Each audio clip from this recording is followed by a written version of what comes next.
I just come.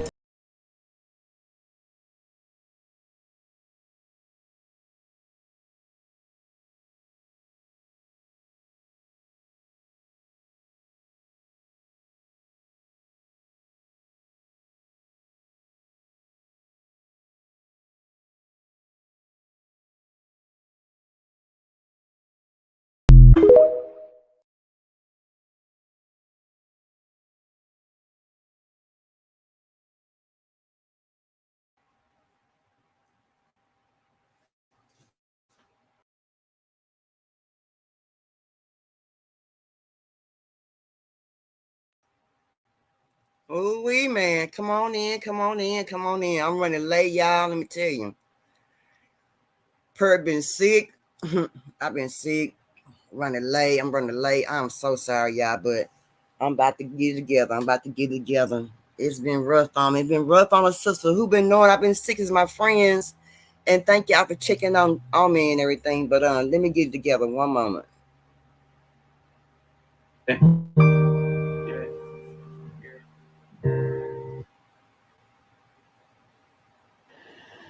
Oh, wee, y'all. So, y'all, let me tell y'all. But first, let me do this right here. Welcome to Vino Entertainment TV, which is based on Vino, which is Gavin. We talk about gun violence, domestic violence being violated, and we talk about feeding the unfortunate over here. We all out in the community having fun, interacting, laughing, talking, just basically cutting up like we normally do over here. Y'all know how we do over here, and that's how I do out in public. I just intertwine with myself, do what I normally do. That's just me. But let me tell y'all what done happened to me. Lord have mercy. Lord. Let me see who up in here. Hey, Sarah. Hey, Liggett. Let me tell y'all what happened to me. Hey, Cassandra. Lord have mercy. I'm getting old. Oh, Lord, I'm getting old up in this camp. But y'all, I messed around. I get my hair did and everything. And so I went to go. I hadn't eaten all that day. But, I wasn't hungry just yet. I said I'm going to eat about 1, 2. I ain't just quite hungry just yet. Messed around. Went to get up, went to the kitchen. Now I went to the kitchen, I started feeling really bad. I'm like, I'm feeling bad. Thank you, Liggin, baby. Okay, go ahead, baby. And go ahead, Cassandra. I hear you. And so I messed around and I grabbed my plate. I started feeling better. I'm like, dang, I feel bad all of a sudden. I don't know why I feel so bad. Then I said, well, let me just put the plate down and my fork down. I leave the kitchen. I come back in a few minutes and maybe I feel a little bit better. Baby, I messed around, turned to put the plate down, my fork down, turned around, gonna leave out the kitchen. And all I knew is I'm pulling everything down off my table. There's all my pictures coming down. I'm going down. But luckily I wasn't at home. Luckily by myself. My son was here with me when I fell. And I went down for the count.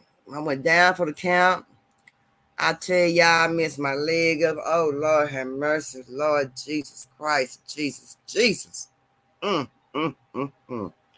Got to be more careful. Messed around and fell and I twisted my leg and my knee and oh man, and my son was trying to get me up. I had to just sit there for a minute. I had to get my thoughts together. Like, damn, did I just fall? No, I was trying to make it to the chair before I fell, but I fell. Man, say, if I tell you, I'm like hopping on Cassie up in this bitch. Let me tell you, I can't hardly walk. Oh Lord. Mm, mm, mm. Sarah, no. Sarah been riding with me. Sarah been checking on me every day. She been riding with her sister. Sister Cassandra been checking on me. Thank y'all for checking on my sister. Let me tell y'all something. I was out. Yeah, I know I was down for the count. Girl, my legs all bent all up. So now my knee jacked up, my leg jacked up. I can stand on my leg, but I can't hardly bend my leg because my leg is still swollen with the swell. I guess it must have swollen so bad. I don't know what happened. Ooh, child. Thank you, leg and sister girl. I mean, it was a mess in that kitchen. I'm like, dang, I put everything down, but so luckily, the table that I touched and everything started coming down with me is a table that my son Ashley was on, Gavin Ashley was on. So I am so glad that I didn't pull them down because Lord have mercy. It was a disaster, y'all. I mean, I was tore up.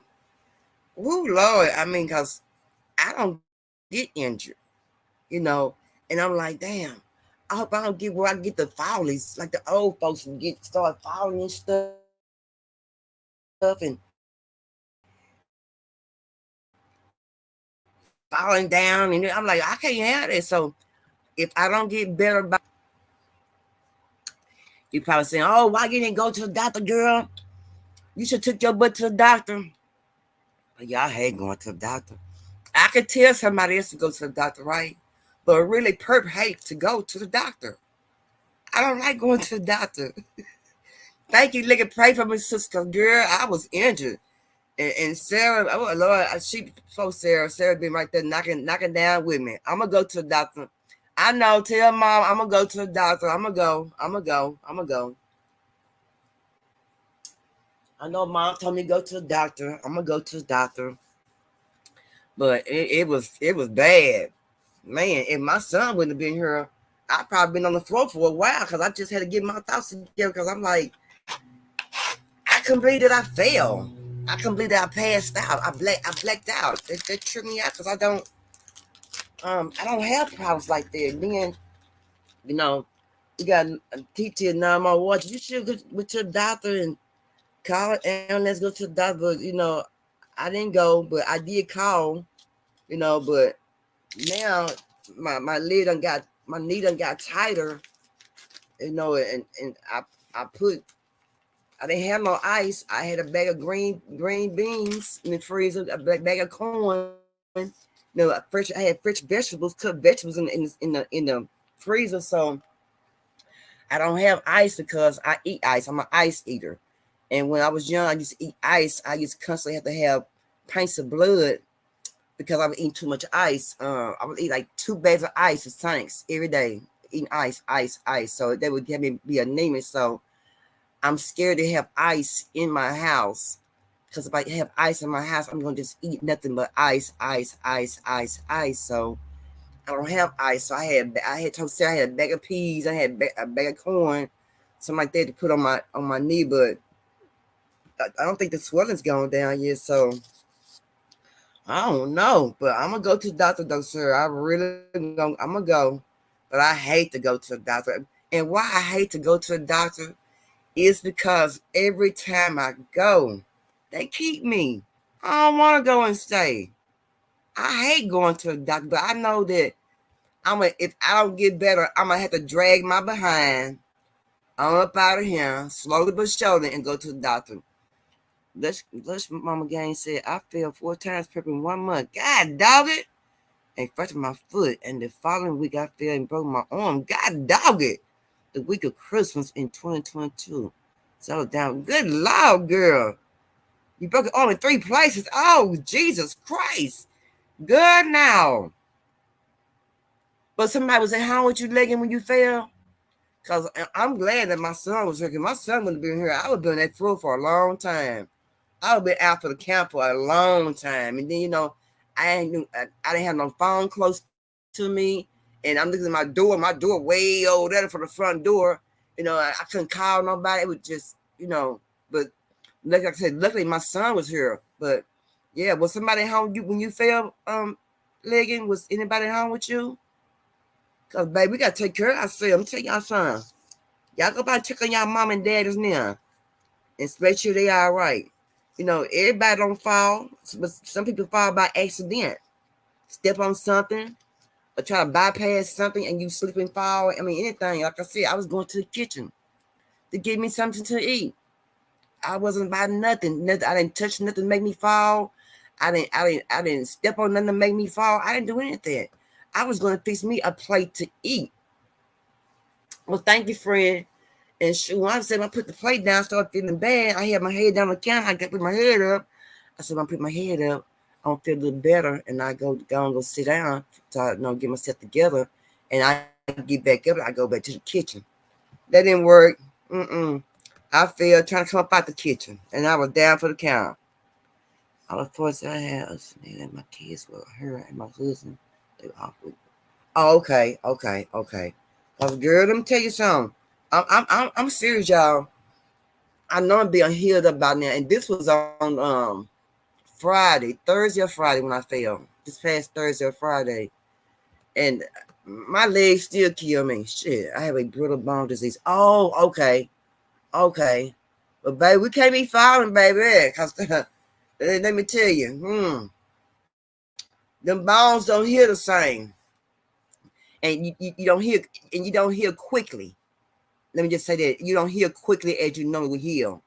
You know, as you get older, you don't heal faster. But when you're young, you pop up, you heal up just the next day you heal or something like that.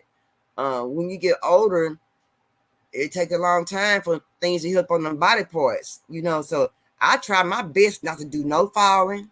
I try my best not to get hurt. I try my best not to get no cuts and bruises on me. When I do get bruises on me, it may be like 4 or 5 days down the line when I notice I got a bruise, and by the time it'll turn blue and about ready to get ready to heal up by then. So I don't pay too much attention, you know. So yeah. So today we're gonna talk about domestic violence. We're gonna talk about uh Trump and Kamala Harris and everything. And let me just start with this right here. Now y'all do know. Let me just start with Miss Harris and the Trump deal. Now y'all do know, and I know, you know, um, when Miss Harris came out, she did claim herself as being an Indian. She didn't claim herself as being an African American. Now people want to know why she changed her tune all of a sudden. Her thought has changed to where she's going to be an African American. But my thing is, I'm like, Trump, what are you? Are you black? Are you Indian? What's your race? But I did do some digging before I played this audio. I did some digging first about Miss Harris. And I found a short clipping of her. And the clipping that I found of her was stating that she was Indian. Now, I'm not telling nobody who to vote for. Because me personally, I'm not going to vote. I'm going to only go vote for one thing. And y'all know what I told y'all last week, what I was going to go vote for. There's the only reason why I'm going to go vote. Other than that, I'm not going to vote for no president, no governor. I'm not voting for nothing. Nothing. Because where I see it right now, I'm not going to even get benefit from it. If I voted, I don't see any benefits from me in my community in it. See what I'm saying? So I'm not going to go vote. Not for that. I'm going to go vote for other things, that we talked about last week. I'm going to go vote for, but I'm not going to go vote for presidential, the governor, I'm not the mayor. I'm not voting for none of them jokers. Because I feel like we have got no kind of justice out of nothing. Not just my city and state, in other city and states. I don't see nobody doing too much of nothing. You know, uh, old Newton up there in California, he putting everybody in, he's sending people to jail, throwing the homeless people food, the homeless people stuff away, the homeless encampments. He throwing their stuff away, you know. So when you vote, just make sure you vote for the right thing and did your research. Make sure you had your ears open, you know, to small things. See, people are listening for the big things, but you got to listen for the small things as well to ordinary to make sure who you're gonna vote for. But I know who I'm gonna vote for. Let me just go ahead and get started. But y'all just make sure you know who you vote for. And let's just check out Kamala when she said she was an Indian. Okay, so what we're going to cook today is an Indian recipe. Yes. Because Yes. you are Indian. Yes. Okay, and I don't know that everybody knows that, but I find that wherever I go and I see Indian people at the supermarket, on the street, everyone's like, Kamala Harris is Indian, right? It's like the thing we're so excited about to have you running for president. Yeah. So we're both Indian, Yes. but actually we're both South Indian. Yes. You look like the entire one half of my family. Okay, thank you. You do. I've been telling people we're related already, so this is perfect. It's basically true. And so were you raised eating South Indian food? South Indian food.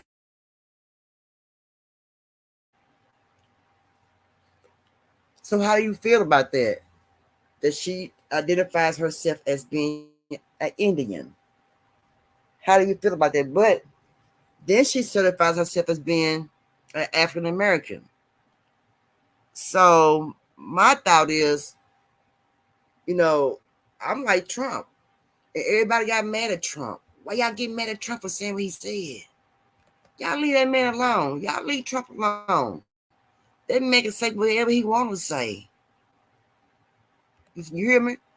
Okay, Pap. Let me get it, baby. Legan said, Perp, did you see that incident in New York or North Carolina about that boy was brain dead from a car accident that was trying to they killed him? No. Let me get the invitation. No. Oh my God. No, that ain't the one I heard. I heard about somebody else, but that ain't the one I heard. Oh my God. No, I didn't hear that. I didn't hear that. I didn't hear that. I'm gonna go check it out. So now we're gonna check out. Hey, Tori, baby. We're gonna check out Miss Harris as she says that. Check out Trump. Everybody going after Trump. So my thing is, y'all leave Trump alone. Dang, that's sad. I ain't heard nothing about that. I'm gonna go research that. The last thing I seen where this boy was in the hospital, he had an accident or something, and they trying to take him out in the hospital. I saw that, but I didn't see that. Oh my God. Y'all gotta keep it with kids. It don't matter how old your kids is. Y'all get that 360 on your kids' phone. 360. Or it's something called news break or something to give you the news right instantly. Citizen. That's his name. That's his name right there. That's his name, Ligon. That's his name right there. That's his name. That's what I saw. I saw that, but I didn't watch it all. But yeah, Terrence Howard, and I'm like, Terrence Howard, no, not my baby. The actor, no, not my baby. Oh Lord, not my baby. And I started reading it. Oh, it's a young dude, and I didn't get a chance to finish it, but I started. But I'm gonna have to finish it though. Yeah, I that's his name, Terrence Howard. That's his name. That's his name, Terrence Howard. Hey, Pap. Hey, friend. Hey, friend. How you doing? Girl, I'm in a shamble over here. My legs still messed up. I know the feeling. Mine just done got back where I'm walking half fast, right? mm, mm, mm. Gotta be more careful. But yeah, I just played a video where Kamala Harris said that she was Indian, and it's on TV talk show. She identified herself as Indian, and when Trump came after her, everybody got mad at Trump. And I'm like, why y'all get mad at Trump? But by what he said, they finished that arguing. Ain't no reason for them to get mad. He asked the right question. If you go back and research Kamala Harris, you'll see when she was running for district attorney and attorney general of California, she was identifying as the first Asian woman. Yep. Sure did. And I just showed a video of what she did on talk show, not a talk show, but a Food Network show, and she identified herself as an Indian. Because that's what she is, her mama Indian, and that's what she was raised as. She wasn't raised as black. And they try to say that I was listening to different. No, I was on different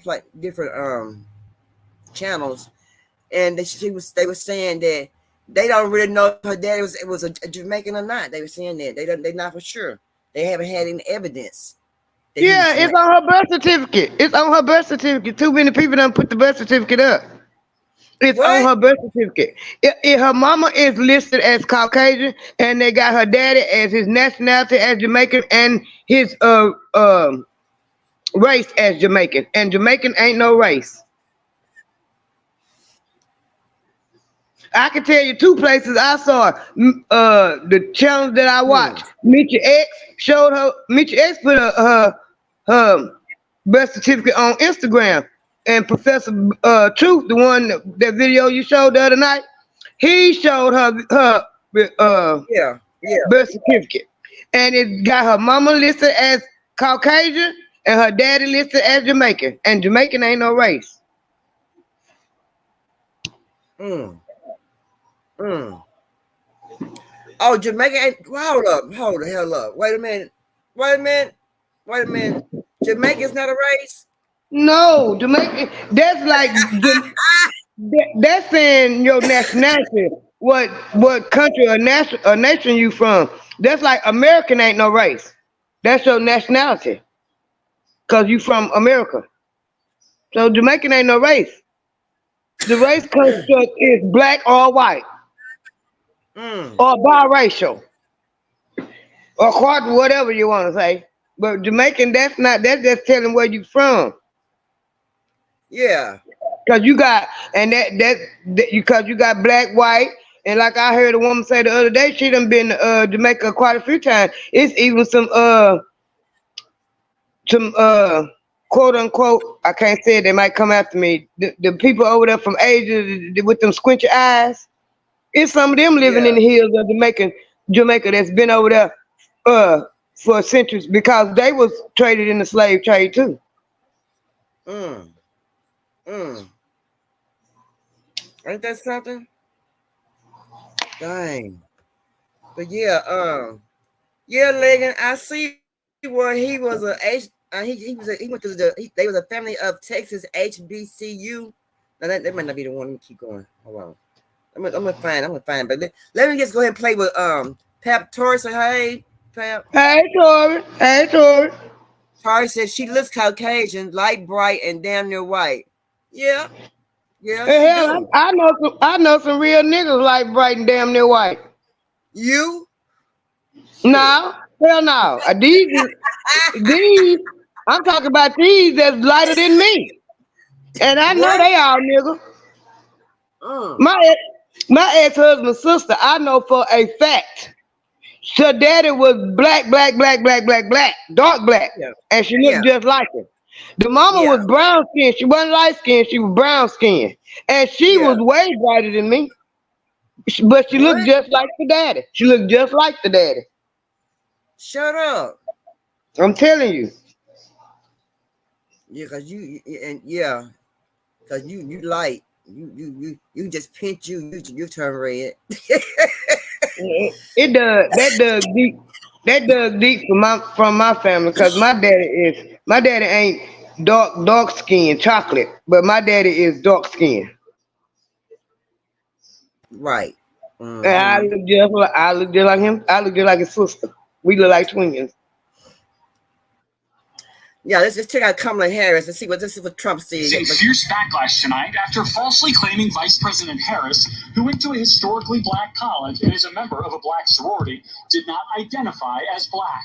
I didn't know she was black until a number of years ago when she happened to turn black, and now she wants to be known as black. So I don't know, is she Indian or is she black? I respect either one, but she obviously doesn't, because she was Indian all the way, and then all of a sudden she made a turn, and she became a black person. Just to be the White House responding in real time. What you just read out to me is repulsive.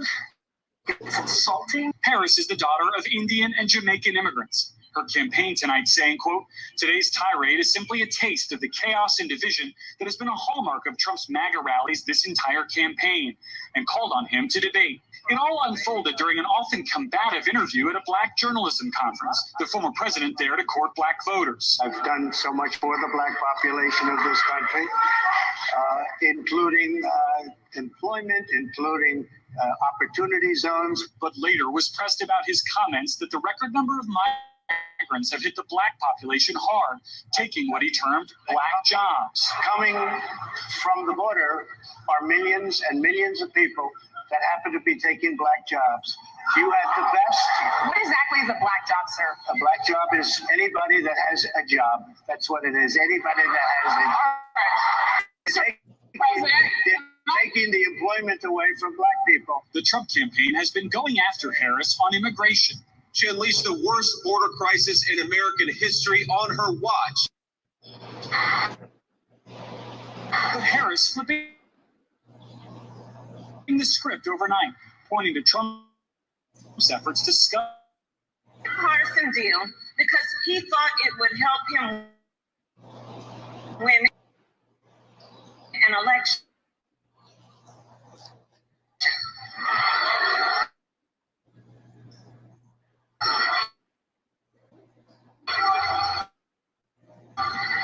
Which goes to show Donald Trump.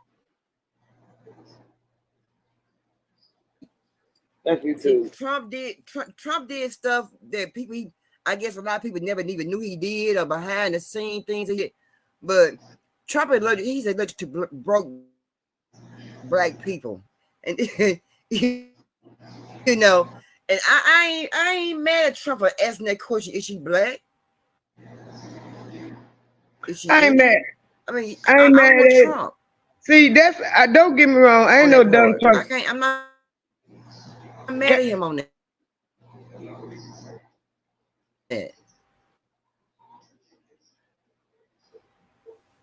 What you Can think, you hear me? Pep? Friend? Can you hear me? Can you hear me, friend? On the stage, and they got really mad. But my thing is, don't get mad, huh? Can you hear me? I hate this thing. I'm gonna have to go on my computer.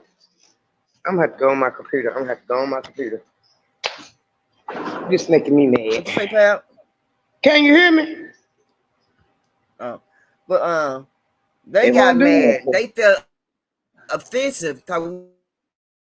Offensive. Can you hear me, You friend? saying something now, okay? I don't.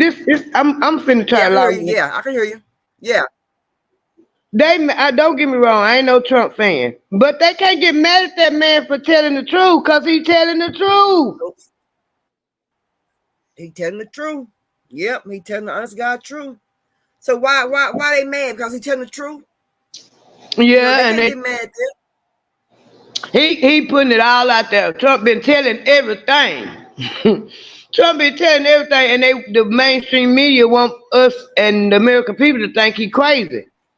Man, he don't know what he's talking about. And they steady pushing that. He a tyrant. He incited January 6th, and he a bad businessman and all this. He might be a bad businessman, but he a businessman. You're a businessman. Yeah. And he can't be too bad. Look how many millions he got. He's staying afloat out of all these years. Yeah. His daddy money, his money, and all everybody else's money who invested in him. So you right here, businessman. But like I said, I ain't mad at Trump. She got what he said. I got questions too. I got questions too. And then a lot of us got questions. it was the one of the channels I watched. The question was posed: what does it mean to be black? And my husband, my husband said it's a state of being. It's who you are. It's what you live. It's how you live. And you know, if you acknowledge the black, if you're black in America and you don't think you black in America, something is wrong with you. But you have the right to pick and choose what you identify as. That's your business. You can identify as what you are. But that's what we saying. And if you identify as black, it's who you are. It's what you do. It's how you live. It's the way you raise your kids. It's your culture. It's what you do. Everybody know we, the North and South black people, and the East and West, we all a little bit different, but we all one and the same because we know each other. If we really, when we open our eyes and really look, we know who black and who ain't. And Kamala Harris ain't black. She definitely ain't black, is she? No. But I don't know. I don't know why they hiding that birth certificate. Then I mean, because it need to be out there. It need to be seen.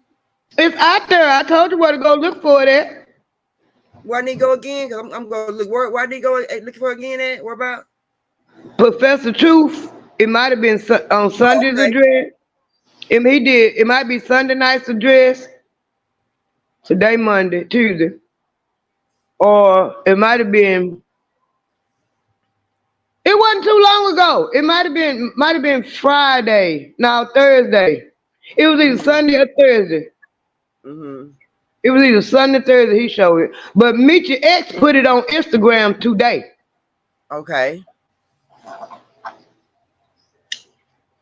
Well, well, everybody needs to see the birth certificate because they got a question mark about that, and they got a question mark about her whole race, and they did the same thing with Obama. You see what I'm saying? I was everything. Yeah, I was just about to say they did that whole thing with Obama. They was crying because Trump was the one who started talking about Obama birth certificate when Obama was running. He was the first. Trump was the one who was talking about that. Y'all screaming and hollering about he was born in Hawaii. He was born in, y'all showing his birth certificate and everything. Okay, well, why people got to go dig up Kamala Harris's birth certificate for y'all to show? Yeah, and every time she graduated, and she went to school and graduated in Canada, and they telling everything else, but like you said, they hiding that part, but it's gonna have to come out because guess what? Trump gonna make it come out. Trump gonna make it a factor that he make it come out what her race really, really is. Well, y'all can go and look this up and see that I ain't lying because there's certain things I have it that I look at when I look at birth certificates. She was born in Oakland, California. Okay. October 20th, 1964. I made a point to put the video on pause and read that. Okay. She grew up in Canada. After a while they moved to Canada and she grew up in Canada. And she came back and went to Howard University, HBCU. And for years and years after this when I was young, I found when I was in high school, when you actually just, even though, I had all them babies and were married, I was still thinking about college. That's what a high school student do, is your mind on that kind of stuff. And my mind was on education no matter what. And when I researched Howard University and found out how it was founded by the white senators for their half-breed sons. Yeah. And you came to Howard University because your plan all along was to get into politics. Some way, some fashion, some form, because you went to law school. You're a lawyer. Yeah. And that's where a lot of lawyers go that way.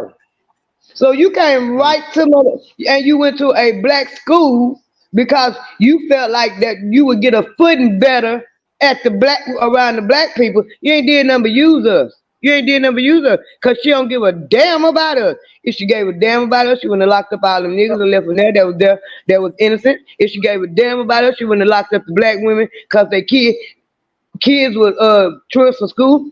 I saw a video today. Demetri K. The lady was her friend. Demetri K from California, but she moved to Houston. The lady was her friend. Locked her friend up, came to her door, knocked on her door, locked her up.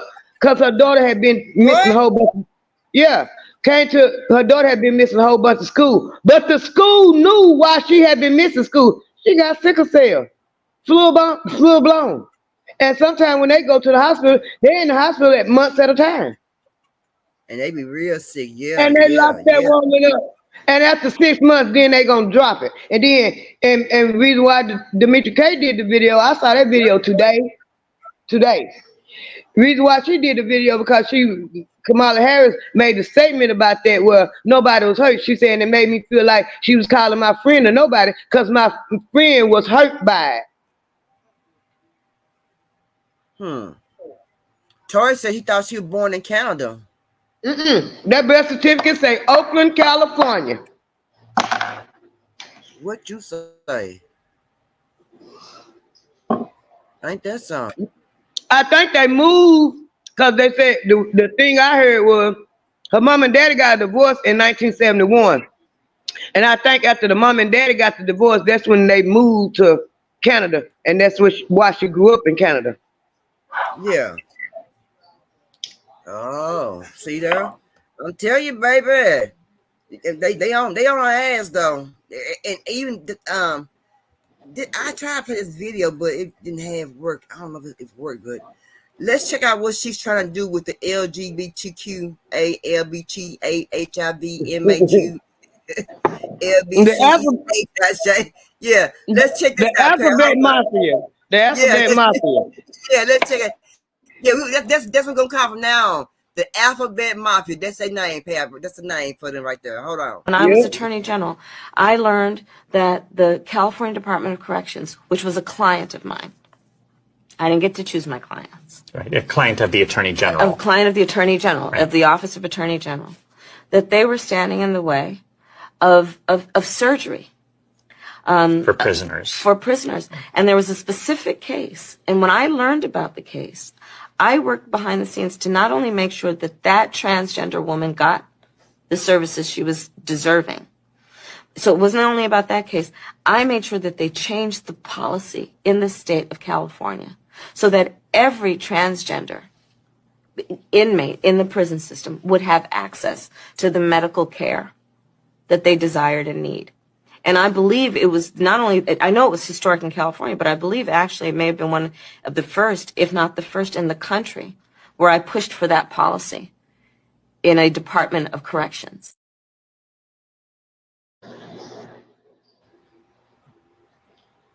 Yeah. You want to hear my opinion on that? Yeah, I want to hear your opinion. Yeah, let's go. You was the Attorney General of California and you pushed for that to happen. But when you was the District Attorney of San Francisco and you was the Attorney General of California, you ran after death of finding out what happened to Matrice Richardson. And when you got in office, you basically told her mom and daddy to kiss your ass and close the damn case.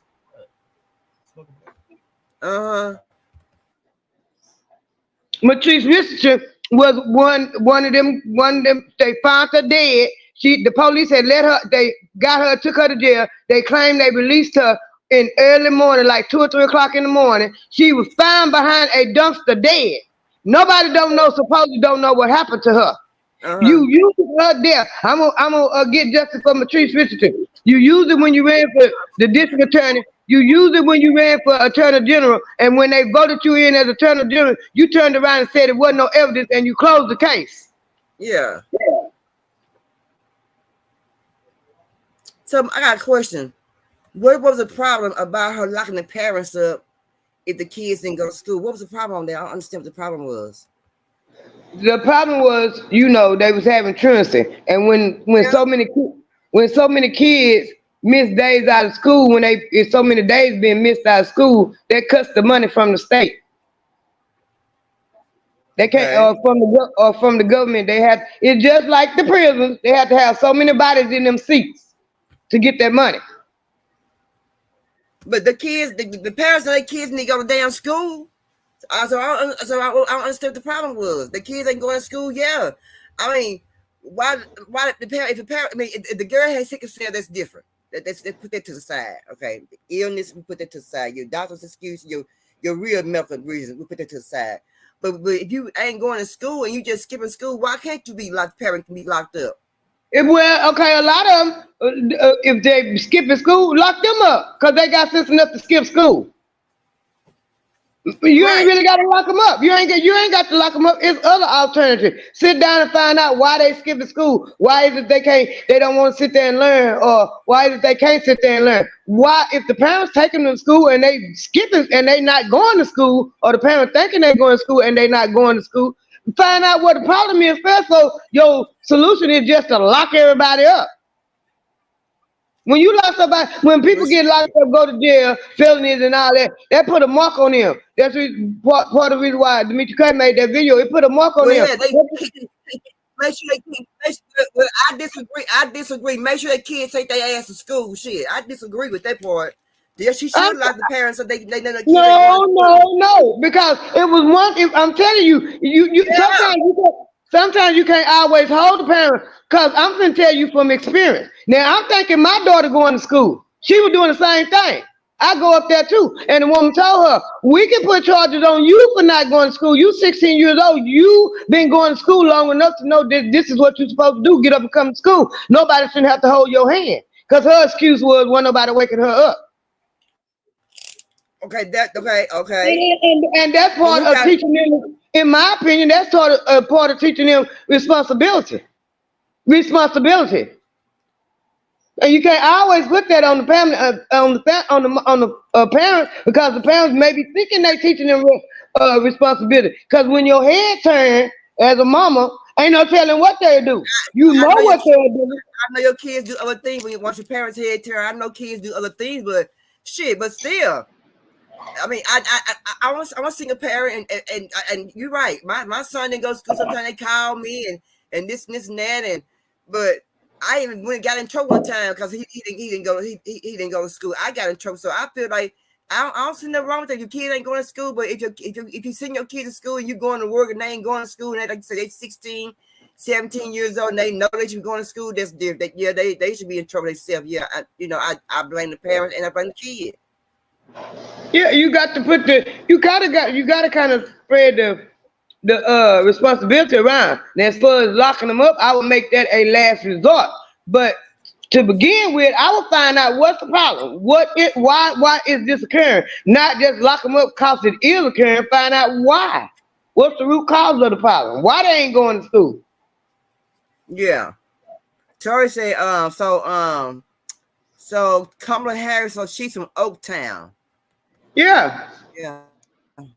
That's why she tried to play on Tupac. Talking about she listened to Tupac when she was young. Cause he was from Oakland. Tori said he don't trust her, she too light-skinned. I don't blame you, Tori, because you, like I said, you can look at him and tell she ain't got enough copper in her skin for me to trust her either. He said she too light-skinned. He said that's a political move. She trying to get transgenders on her side instead of just doing right for people because they're people. She trying to single out humans. Yeah. That's exactly what she's doing. They're trying to promote all that. And then if you promote transgender, the alphabet mafia, that goes out, boil all down to them trying to teach that to the kids in school. Do you want that taught to your kids in school? Because if they elect her president, that's what's gonna happen. You think so, good? Well, yeah, I believe so too. They're doing it now. What I see right there, and like you said, they already trying to do it. So yeah, I believe you. Yeah, you're right. I believe that. Yeah. Okay, she came from California. And they already doing it in California because they was jumping up and down, screaming, hollering about the drag queens going to the school reading to the kids in San Francisco. Yeah, they got mad about that, right? They got mad about that. But they should have classes for those alphabet mafia people. They should have classes for them, and they should be in their own schools. Like I said, like we said once before, they got their own churches. Why not? Why can't they get their own schools? That's my point. Why they can't get their own school? Why we can't get our own school? Why we can't but they deal for other people who not accepting it. I accept it. You are who you are. That's my thing. You are who you are, but I don't care what you do in your bedroom. That ain't my business. Right. And you should keep it in the bedroom and not all out here. Just like I heard somebody was talking about. They let that transgender man box in the Olympics and fought that woman. That wasn't right. Everybody know a man is stronger than a woman all day, every day, and 4 times on Sunday. I understand that either. Right. I didn't understand that either. I'm like, now why is Shim fighting her? Because they're trying to push it as hard as they can. So they letting them participate in fights with the real female women, with the real women, the real Yeah. gender. The United States is pushing that mess, and they was pushing it when Obama was in office. And Kenya, supposed to be where his daddy from, and he went over there a Yeah. little while when he was a little boy and grew up, and they told him get his ass from over there with that shit. So okay, so they didn't care. They don't And like it then over there. and then turned right back around. Kamala Harris took her ass over there too, and they told her that she wasn't coming. They uninvited her because if she was coming over there to talk about that, she could not come. Get your ass from over here with that shit. What? Yes, I didn't know that. I didn't know they said that. they sure did. I'm gonna do me some reading, do me some more research tonight, especially on that boy named Terrence Howard and some more stuff. But I didn't know they told her to get out from over there though. Huh. They sure did. Cause she went over there with that same mess trying to do that, and they told her no. We don't believe in that. And y'all can't bully us into believing in that and doing that. You're not gonna how you one country way across the world and you trying to come over here like but that's them white folks. Excuse me, I mean the porcelain people. They do that. They go around the world pushing their agendas on everybody else. And that ain't right. You worry about your own home first. You already pushing that shit hard and heavy over here. But you do know over there over there in Africa, they will unalive you for being like that over there. They I don't know what country it was. Take your life over there for that mess. I can't remember what country it was, but they not too one. Ghana, Kenya, one of made it a law that it's against the law to even come out and show that is promoting anything and anybody associated. You could be locked up. What? Yes. Yeah, they because over there, I remember a video watching this video over that way, and they would say how they destroy people who are like that. They don't Yeah. they unalive people like that. And I'm like, they unalive them because of that. And Yeah. they surely do. They unalive you because of that, and they sure do. I'm like, well, damn, that's kind of mean trying to unalive somebody because of their gender, how they want to be. But yeah, that sure did. And she only trying to push that. That's why they told them don't bring her ass back over there no more with that. We gonna keep it real. We gonna keep it all the way real. It's unnatural, and we gonna keep it real. I ain't gonna call no names, but I'm just gonna put it out there. One of my daughter's friends. Mm-hmm. First, you was all into the boys. Then you got all into the girls. When you got all into the girls, you look like a toothpick. You look like a toothpick. And I told my daughter, it's my daughter's friend. My daughter didn't judge her one way or the other because they was friends before she decided she wanted to go toward girls. Okay, no problem. And it's my daughter's best friend, and my daughter, that's my friend. I'm not gonna judge her one way or the other. That's her. I understand that. Right. But I pointed it out to her. I said, you see when such and such was going that way, how thin she was, and because it's unnatural. I said, you see how she looked like she was just so frail and thin, you could blow her, she'll fall over, she was so skinny.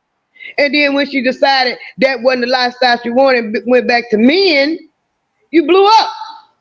Curved out real pretty. Oh. Okay, Tori. I'm glad your daughter listened. Thank you, Tori. So, do you think it was just the lifestyle that she was having made her that she was so little, and then the lifestyle she changed back to made her more healthy? Okay. Let me put it in the natural way. Let me put it another way, and I'm being honest, because I try to be the best wife I can. I might not be perfect, but I try to be the best. When my husband did that year and a half in St. Pete, I lost a whole lot of weight. When my husband got no, I wasn't having sex. Oh, When my husband got out of St. Pete and we made up for lost time, I started back putting my weight on and rounding out like I was supposed to be as a woman. And I told, when I was telling my daughter, I told her that. I said, remember when James went was gone, everybody was talking about how little I was. I hadn't changed up nothing. I understood why he was there. I understood it wasn't going to be long the whole 9 yards. I didn't change up nothing. Right. I didn't change up nothing. I was still me. I was waiting on my husband to come home. And I lost a whole lot of weight. When he come home, we started back doing I do. And I started back rounding out, looking like a woman, not like a skeleton. And she thought about it. I said, that's unnatural. I said, my daughter thought about it. I said, that's unnatural. That's unnatural.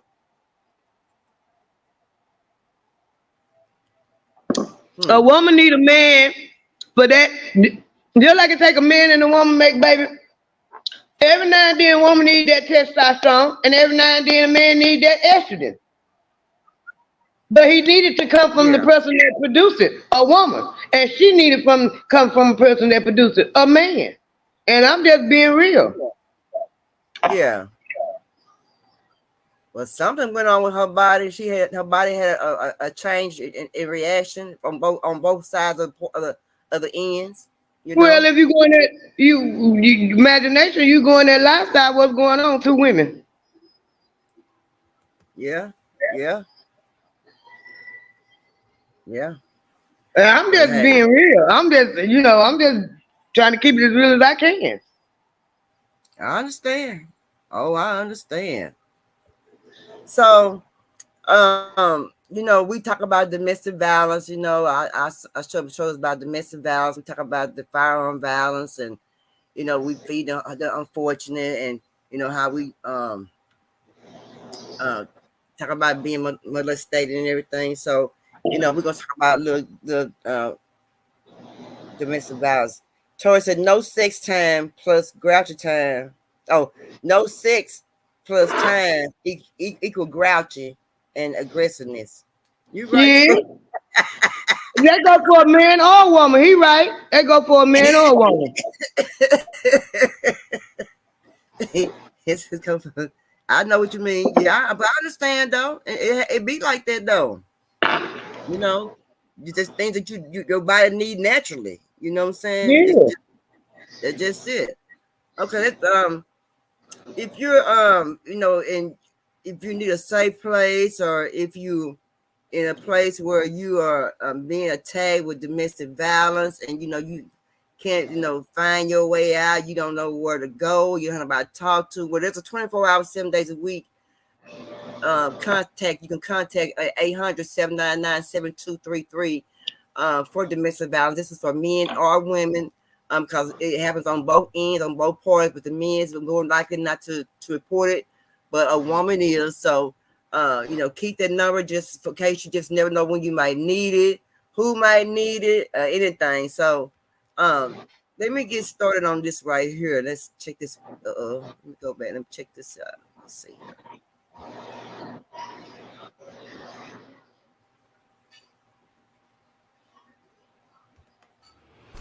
This is a horrible story, and children are now left to suffer. We're told at least 4 kids were inside this home around 2:30 this morning when the victim and suspect ran out of the house. Police then tell us the woman ended up around the corner on that main road, and that's when detectives tell us her fiance shot and killed her. Firefighters return in the daylight hours to wash the street, but neighbors say the stain of this murder is permanent.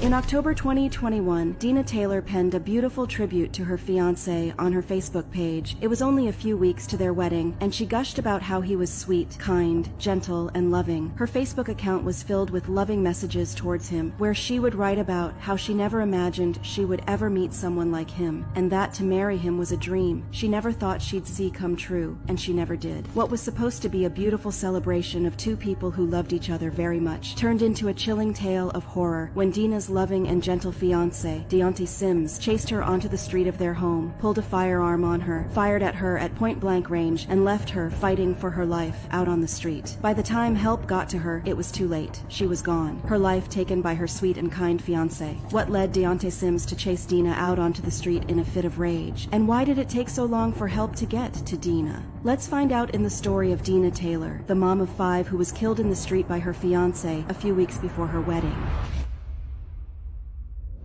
I told my husband, I said, those are gunshots. I said, Stuart, there's a body out there. And my heart, goes out.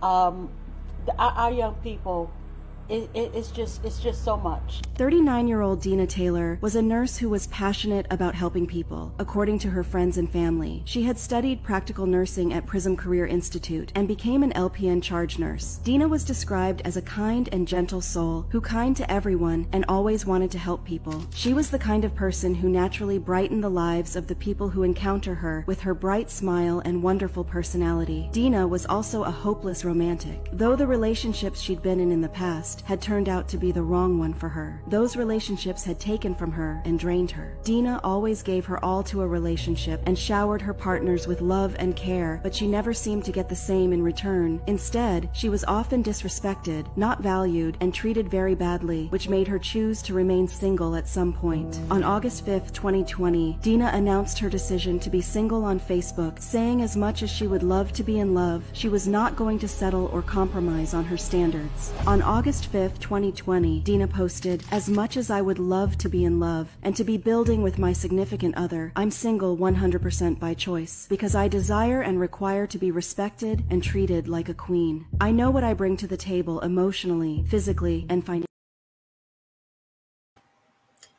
So my thing is, when you fall in love with a person, you thinking that person gonna just be, I guess what you always dreamed of. Let's see something. Yeah.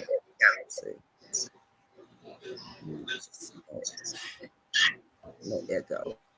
Okay, got the echo out. Okay, and she was a pretty girl. Sure, let's say. Yeah, she was pretty.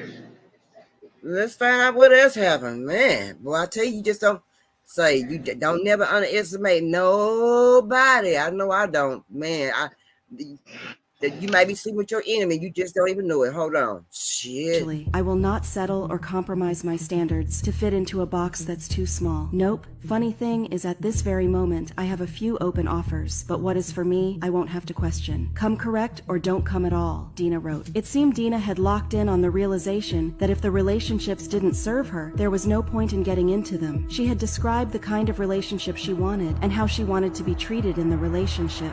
Well, it seemed someone was listening because on November 1st, 2020, Dina updated her Facebook status to "in a relationship," but it seemed not long after getting into the relationship, there was trouble in paradise. Dina began to leave cryptic messages on Facebook about the state of mind and the state of her relationship. On December 6th, 2020, roughly 1 month after changing her Facebook status, she posted this: "I feel disconnected, overworked, and sleep deprived." But that wasn't all. The very next day, she posted what looked like a breakup message. Relationships sometimes fail because we look for perfect instead of looking for worth it. My learning and growth has been major. She added the hashtag relationship lessons to the post. Now, while she never confirmed whether she had broken up with her boyfriend or not, but whatever it was didn't seem to last because by May of 2021, she made her first post with her boyfriend. She posted a photo of her and him in all white on Facebook. It was the first time she was posting his picture, and it looked like it was to celebrate their engagement as she added a date, 08/27/2022, with an engagement ring emoji. On 2nd July 2021, Dina again took to Facebook to gush about her upcoming wedding, providing updates on how far she had gone in planning for it. 13 months until my wedding, and I don't know where to start, how to start, what to wear, how to look. At least one of the biggest stressors is handled. The venue is paid in full and locked in, so there will be a wedding 8/27/22. LOL, hopefully I'll have a dress though, LOL.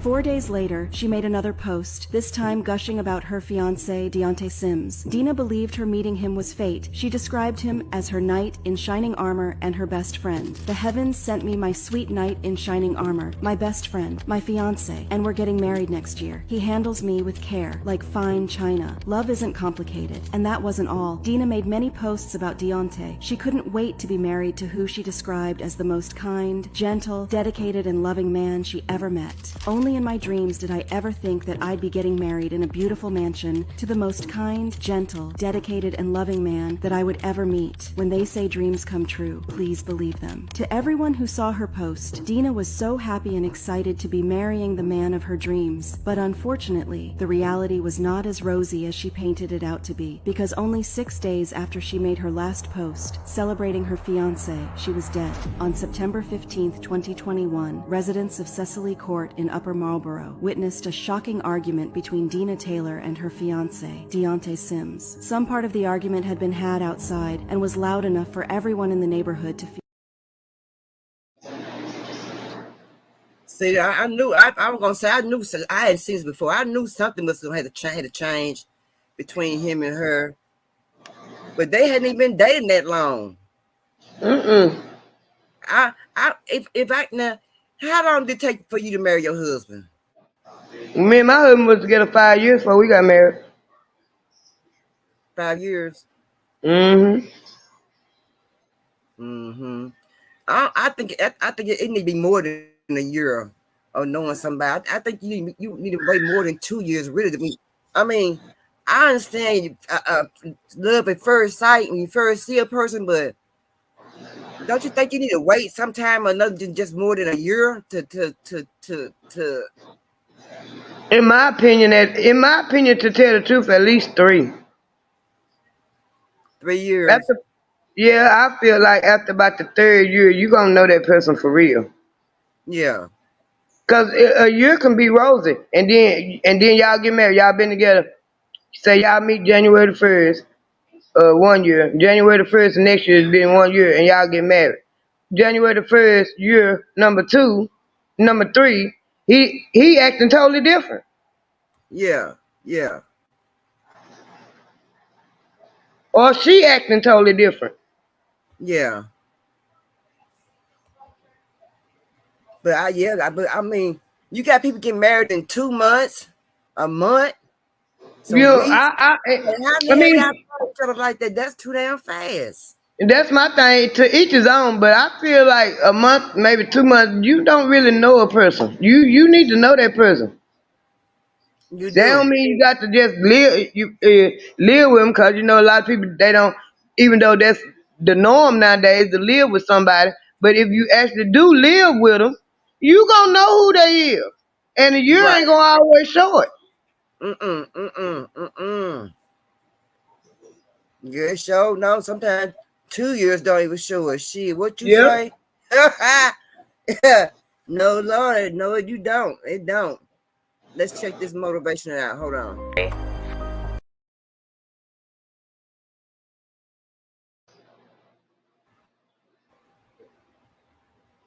Yep, you can get through it. Get your safe place. Shoot, and shoot. Get your money together. Shoot, you can get out. You can get out of anything that you don't want to be in. You can get out of it. Right. You can go. You can go anytime. And you got That's kids. right. You still can go. Shit. That's right.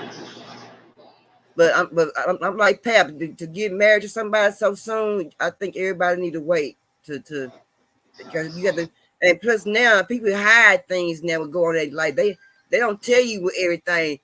Like you said, you had to figure it out through family outings and going out and going on different places with a person, and not just always at home with them, because at home with them all the time and they can fool you as well. But you get out and see how they interact with other people and Mm-hmm.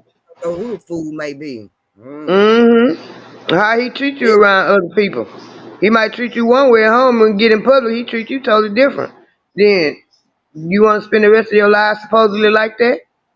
I know I don't pay up. I can't. Shit. Somebody ain't gonna be able to make it up in the house. It ain't gonna be no happy campers up in that camp there, baby. And when they tell you you can do whatever you want to do, and I done learned that too. You really can do whatever you want to do, because if you put your mind to it, like people say, and if that's your main focus and you focus on that, you can do whatever you want to do. If you sit around, I can't do this, I can't do that, you can't do it because you steady hollering. And my grandma used to say, can't never could. Amen. Yeah. My grandma used to sing that song, can't never could. She made sure she told you out at all time, huh? Hmm. Like Mm-hmm. when with Right. my first husband, when I made it up in my mind to leave him, I told him, I told him, when I get me a job, I'm gone, and did it. But did he believe you when you told him that, or No, he did not he, believe me when I was walking out the house. When I was packing my stuff up, walking out the house, he was on the phone crying to his mama, and she was on the other end laughing at him. I told her she was gonna do it. I heard her. I told her she was gonna do it. I told her she was gonna do it. He didn't but believe it. people get tired of the same abuse all the time. People get tired of Yep. that. And once you You know. make it up in your mind, and in your mind, you got it planned out. It might not go exactly like you planned. It might be a little bumps in the road. But if you plan for enough ahead, you'll eventually go down that plan as much as to get to the other end any way you can. I did it. Because Mm-hmm. I told him, when I get me a job, I'm leaving you. And I went and enrolled in college, went all in the same day, went and got me a job at McDonald's. And Amen. got my paper together and walked right on up out that house and went and got me a divorce off my McDonald's check. Amen. Amen. You so, but let me ask you. So you didn't have, you didn't have no safety plan. You just did just on an impulse. Did you ever think about it before you got moved out, or you just I thought about it. I okay? thought about it because I got tired of it. I got Mhm. tired. I got just like you said. My daddy say too, when he told my cousin them, when she get tired, she'll know it, everybody know it, because ain't nobody gonna know when she get tired but her. Right. Right. And when I got tired of it, I needed a job. And now my ex-husband, he was a crackhead, but to a certain extent, he took care of me. But he did take care of the kids, because he was one of them crackheads to go get him a job for his crack. He was one of the functional crackheads. Okay, I got Yeah, you. I he know go what you. get him a job, and if I got to him before the crack man did, I was getting the money and getting the money for the kids. But if he seen the crack man before he seen me and money in the pocket, well then it's gonna be a fight. Yeah. Yeah. So I can't really take it away from him, because he did take care of my kids to a certain extent. He took care of them, Mhm. Mhm. because two of them was his. And he got a thing Right. about kids. He good with kids and he love kids. So he wasn't just gonna let them go all the way out. If that means take y'all over to my mama house while I'm out smoking crack so y'all can eat, that was taken care of. Hmm. He did do that. He took her home. Right. He knew But that when much. I got tired of it, fighting you for the money, and you coming in and jumping on me because you high on crack and all this kind of stuff, I put my plan in off and find me a job, because I'm gonna have to take care of these kids, and because this nigga smoking crack, and I'm gonna get up out of here. And that's exactly what I did. Amen. Y'all get it together. Like, y'all heard Pam. She said she didn't have no plan. She did what she needed to do. She knew right then what she needed to do. I know that's right. I know that's right. Let's check this out. Hold on. Attention. This argument had lasted well into the early hours of the morning. It was very heated, and neither of them seemed to be backing down. Though it's still unclear what led to their argument, at around 2:30 a.m. in the morning of September 16th, Dina ran out into the street. Immediately after, Deontay ran after her. This is a horrible story, and children are now left to suffer. We're told at least 4 kids were inside this home around 2:30 this morning when the victim and suspect ran out of the house. But unfortunately for her, she didn't get very far before Deontay caught up to her, fired at her, and left her dying on the road. Police then tell us the woman ended up around the corner on that main road, and that's when detectives tell us her fiancé shot and killed her. What looked to be a beautiful, healthy relationship, the stuff of dreams, turned into a nightmare in one night. Because it happened in the middle of the night, the neighborhood was asleep, but a few neighbors were awoken by loud bangs. I told my husband, I said, those are gunshots. I said, Stuart, there's a body out there. And my heart, goes out. Our young people, It's just so much. Her children were inside the house the entire time Dina and Deontay arguing. The last time they saw their mom was when she ran out of the house with Deontay in pursuit. When they heard the bangs and Deontay came back in alone, one of Dina's children called family members who thankfully got there as fast as possible and got the kids out of the house. Deontay then proceeded to barricade himself inside the house. We're told her son called for help. Family members arrived, got all the kids out of the house and to safety before the suspect barricaded himself inside. Once the authorities got there, they quickly attended to Dina, who was still laying on the floor when Deontay had left her, but unfortunately, it was too late. She was not breathing and was pronounced deceased on the scene. We were able to get to her pretty quick with some armored vehicles and the officers on the scene, but it was very apparent immediately that she was deceased. Once they transported Dina to the morgue, they focused their full attention on getting Deontay out of that house in a way that could not cause any damage to him or anyone else. But it was not easy. Deontay was not coming out, and when officers tried to go in, he fired at them twice. According to a press release by the Upper Marlboro Police Department, once they assessed the situation with Deontay, they then deployed the appropriate team to negotiate with him to try to get him to surrender himself. This morning at approximately 2:20 a.m., our officers responded to the 12400 block of Cicely Court for the report of a shooting. Once on scene, our officers located an adult female short distance away from that location in the roadway suffering from gunshot wounds. She has since been pronounced dead on the scene. As officers went to investigate at the original location of incident, they determined that an armed individual was inside of a home. They brought in officers trained in negotiations to speak to Deontay. They also brought in emergency services just in case the situation escalated. Out of an abundance of caution, we declared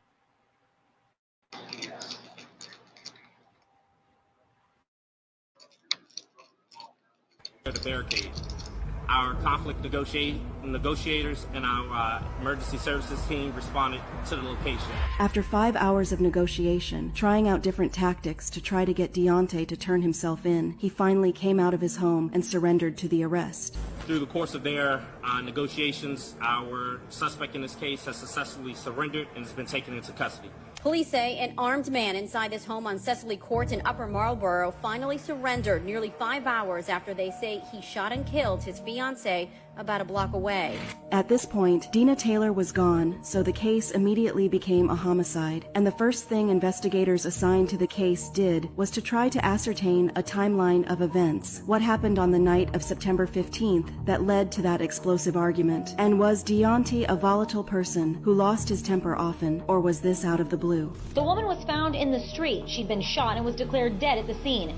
After taking Deontay into custody, investigators stayed back to hose the street, clearing it of any signs of the tragic events that took place just a few hours before. But no matter how thoroughly they hosed the street, the neighbors would never forget the sounds they heard or the sight of Dina laying on the ground, not moving. From the neighbors, investigators were able to learn a lot more about Dina and Deontay's relationship, but most importantly, about Deontay himself. They were curious to know who he was and what led him to take the steps he took. A neighbor who had always lived next door to Deontay had so much to say about him. She had known him since he was a child, since his parents owned the home he lived in. According to the neighbor, Deontay had grown up playing with her kids. Doris Benson devastated after learning the suspect grew up with her own children. Their families, longtime neighbors. His parents are wonderful people.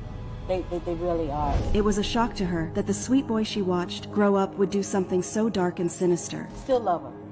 I hate that it came to that. I don't know why it came to that. But they're just nice people. Other neighbors didn't know Deontay and Dina so well, but they did confirm that their neighborhood was usually quiet, and nothing like that had ever happened before. It's normally quiet. We don't hear stuff like this. And to her that happened is kind of saying, for me, it's kind of not terrifying, but it's like really sad. Through their neighbors, officers also discovered a lot about the relationship Dina and Deontay had and how their children fit into that. Police confirmed the suspect and victim were engaged to get married and both had children from previous relationships. Currently, our homicide detectives and our crime scene investigators are on scene working to determine the events leading up to this fatal shooting this morning. What do we know about those events so far? You could say preliminarily about the events that led up to the shooting. Preliminarily, we do believe that this is a domestic-related homicide, and it's still early on in the investigation, so that's the most I could say at this time. The officer also answered a few questions from the media during the press briefing. He answered questions about how Dina ended up on the street, saying they were still putting the pieces of the puzzle together. And how did the woman end up on the street.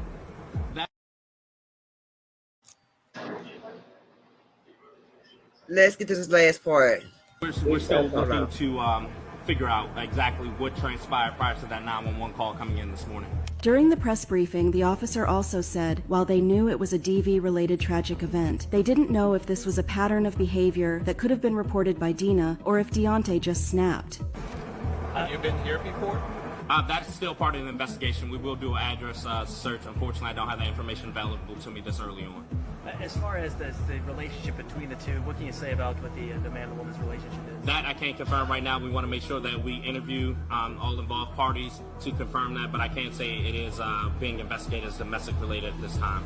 They also answered questions about where the call to 911 had been made from, if it had been made from inside the house or away from the house. Did the 911 call come in from the residence where this incident happened, or from somewhere else? Preliminarily, I do believe it came from the residence.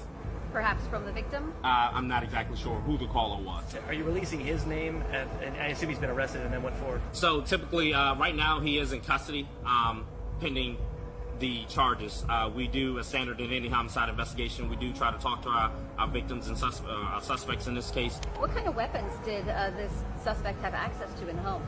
That is still under investigation. I'm not exactly sure what was used. I can say that we do know there was some type of firearm used this morning, though. Though at this point, investigators had a pretty good idea of what transpired, they still needed to speak to Deontay to confirm some information before filing charges. Once we talk to the suspect, our detectives will determine the appropriate charges and apply for those with the court commissioner, and then we'll release that information later on in a news release. The officer also revealed that emergency services had gotten there as fast as they could, but they were not allowed to get to Dina, as Deontay had cut off their access to her. It was possible that had they attended to her the moment they got to the scene, she could have survived the ordeal and lived to tell her story. But unfortunately, that did not happen. And it was enough that first responders weren't able to get to the victim. Yes, ma'am. Out of caution, with the active fluid scene, it was determined at that time that it wasn't safe to move directly, and based on the information we had available to us at that time. It's been really tough to know someone that needed you and not be able to get there. Absolutely, it's hard to deal with, but we have to take everyone's safety, the community, even the suspect in this case, safety into consideration. The officer laid out their course of action when they got to the scene, saying officers led the way to clear the scene before allowing emergency services to go to Dina. So typically in incidents like this, when a shooting comes out, the fire department along with the police department are co-dispatch. The way it works is the police department will go in first to ensure the scene is safe for our code responders at the fire department. But because it took a long time to get past Deontay's barricade, they could not reach in time to save her life. This morning, unfortunately, it took some time. Now, ain't that sad? He was acting he was acting such a fool. They couldn't even get in there to save that woman's life. You sure right. That don't even make no sense. Don't make no sense.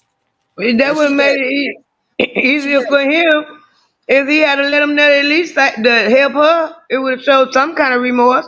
So evidently he had no remorse, and all you think about was himself. Himself. And then I'm surprised when a family member came over there to get the kids. A whole lot of family members didn't come at one time to kick his ass. That's right. I don't understand that. I don't either. Something ain't right about that. Yeah, that's why you gotta be careful about who you say you love and who you say that you want to marry. I mean, cause you just never know. Like we was just saying earlier, you can be married to you can know somebody for years and don't really know that person. Like you think you're supposed to know that person. Mm-hmm. Lord have mercy. And then what be so bad? Be the bad part about it is, fam, they have kids. That be the part to get me. They got kids. Yeah. They got babies. And that's just me, to eat. Like I say, to each his own. But if you don't care nothing about the kids, you don't care nothing about yourself. Nothing. You're gonna leave your kid without a mom because you're gonna go to jail. So where your kids gonna go? Where what, how they gonna make it? Yeah. The mom and them getting old. Your mom and them, your mom and them might not even be even fool with you. Yeah. And it's gonna put a big stain in them kids' life for the rest of their life. Yeah. And how would you feel if somebody killed your mama? Right. You know, right. You're right. Let's check out some of the evidence that you need for domestic violence. What type of evidence do you need for domestic abuse, domestic violence? Primary evidence is the evidence of the victim. The court will look at credibility of the victim. They'll look at the credibility of the abuser. Other evidence is police reports, arrest records, hospital reports, hospital records, doctor records, therapist, psychologist, psychoanalyst, psychiatrist, psychologist records. The court is going to also look at evidence of third parties, evidence of people who've seen the abuse or the aftermath. These claims are largely credibility driven. They happen behind closed doors. The courts are not expecting eyewitness or video. It's credibility driven and should be brought.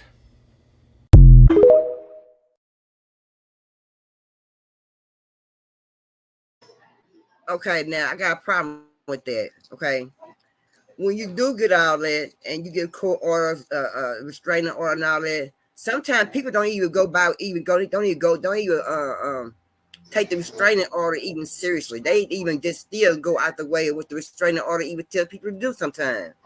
You sure right. They don't pay no attention to them straining order.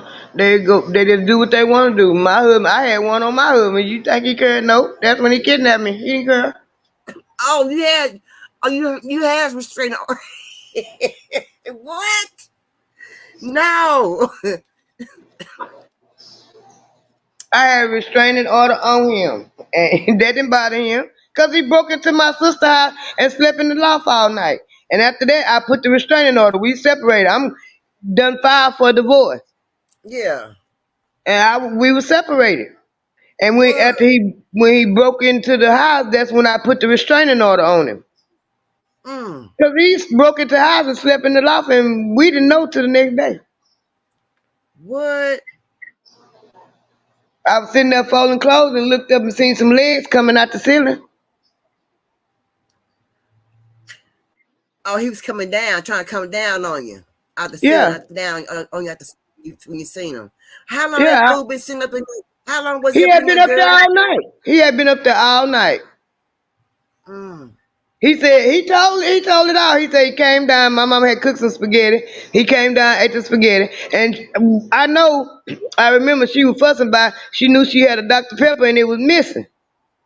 What? And nobody wasn't claiming that they drunk that Dr. Pepper, and she was mad. And he came down and got him some spaghetti and got her Dr. Pepper and drunk it. He told it all.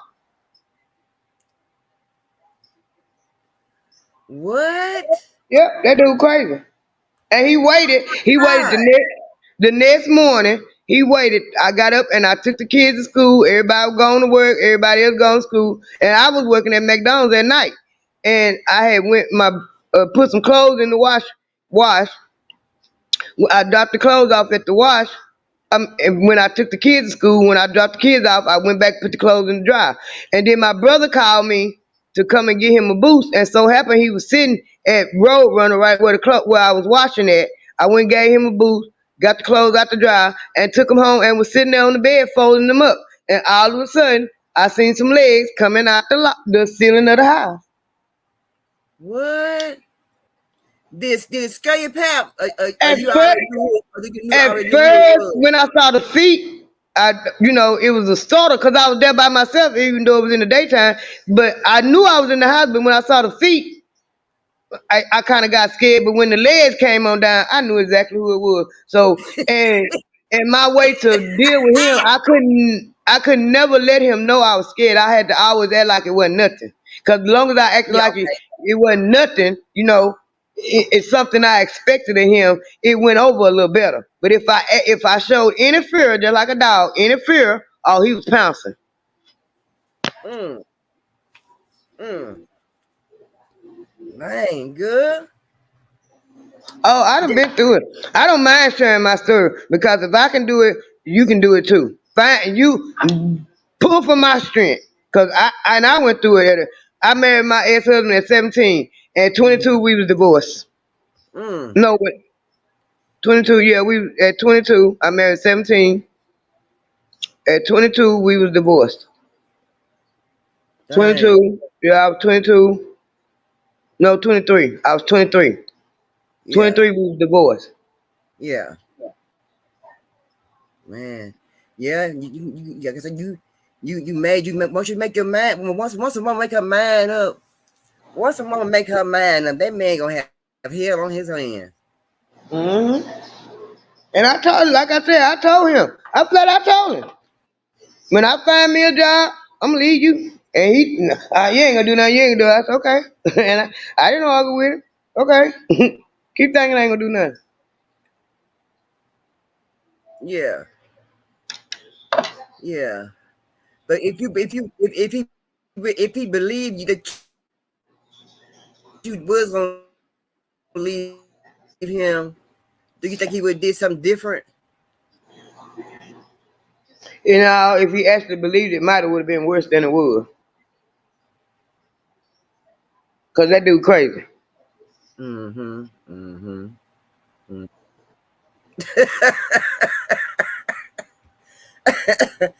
If it happens.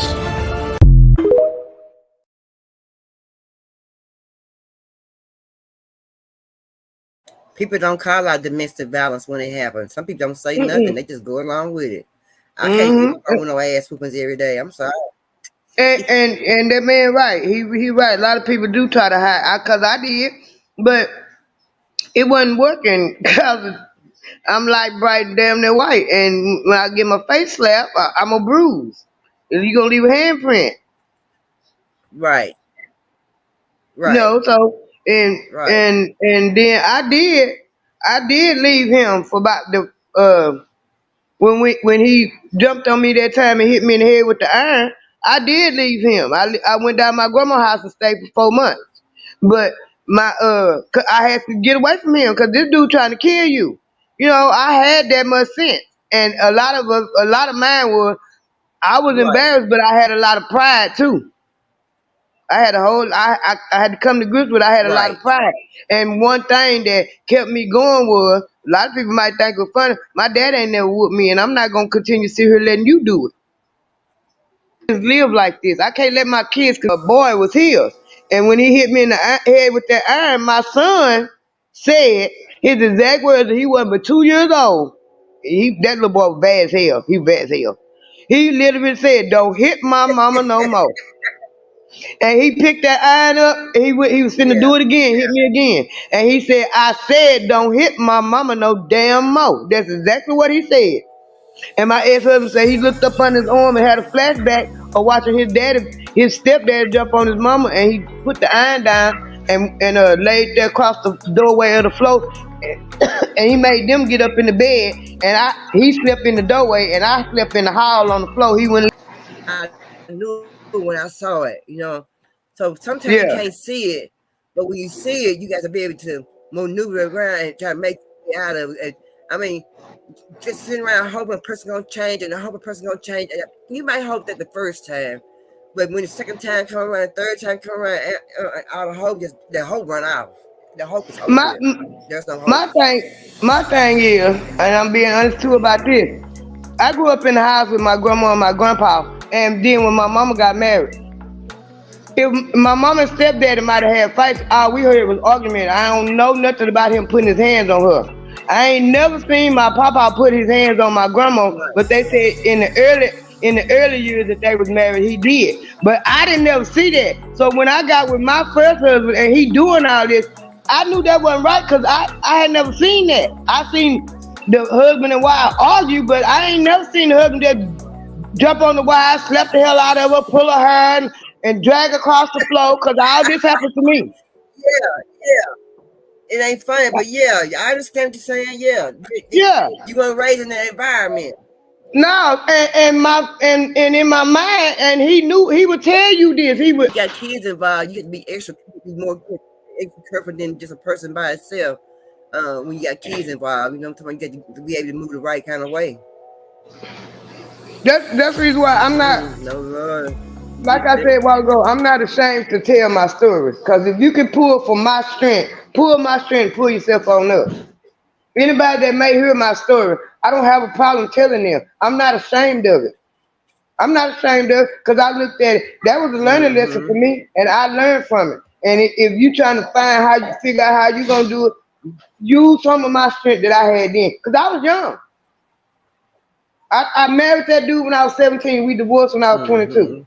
23. I was 23. We got divorced when I was 23. So I was young, but I knew that wasn't the life I wanted for me and my kids. Right, man. I know that's right, baby. I know that's right. Hold on a minute. Let's check this inspiration motivation.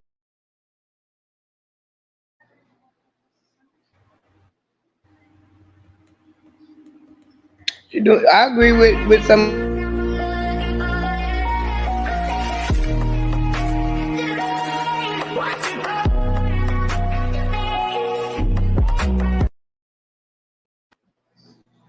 Say what, Pam? Now, what you gonna say, Pam?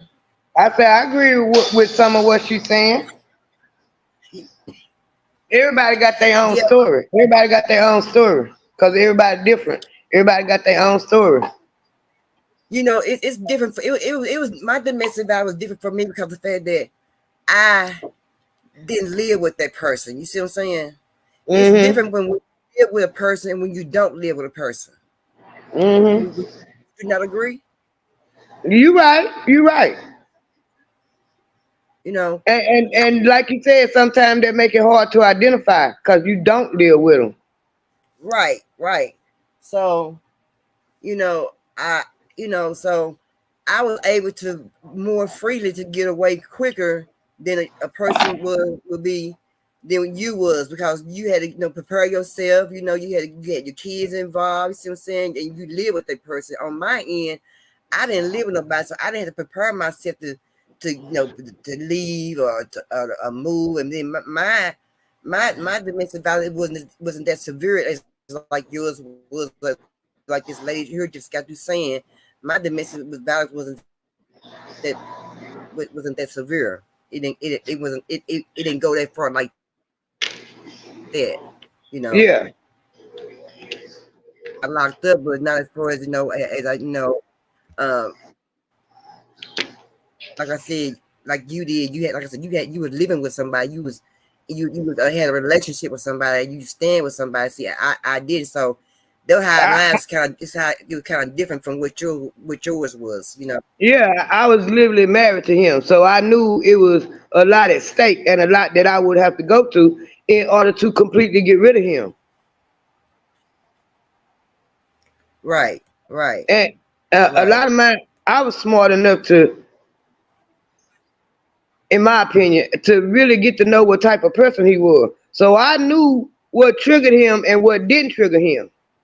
Oh, not say what didn't trigger him, or how to calm him down to keep it from escalating at certain points. Because as long as you go along with his program or make him think you're going along with his program, it's all well good and fine. Right. And then and he was the type of person that sometimes you have to show him that you mean business. Cause one he for the sake of the kids, and I'm being honest, for the sake of the kids, I tried to keep communications open with him, and it would be a lot of times that we would just actually conversate. It wouldn't go nowhere, and then it'd be a lot of times he would talk me and just like be picking at me, saying little fucking shit and little shit he know that get up under my skin. He would call me and do shit like that. Right. So one night I turned the tables on his ass. He called me, fucking with me, trying to get me to come to his house and everything. I kept on telling him, I ain't coming over there, I ain't coming over there, I ain't got time to be fooling with you, no. And he just kept on begging. So the next night, I called him and I told him I was gonna come over there. No, I ain't gonna be here. I ain't gonna be here. Don't come over my house. Don't come over my house. I said, okay. So I called me a cab and got my youngest son, and I went to his house. He wasn't there, so I pulled I pulled his trick on him. I kicked his front door in. I stayed all night in his house. He wasn't even there. Me and my son cooked us a meal, ate, went to sleep, got up the next morning, cooked us breakfast, ate, and went back out the door and closed it like nobody had never been there. That's a good one. I sure did. He called me, and I washed the pot and stuff out, but I left it in the sink because I know how he is by leaving dishes in the sink, and that way he would know somebody was in that house.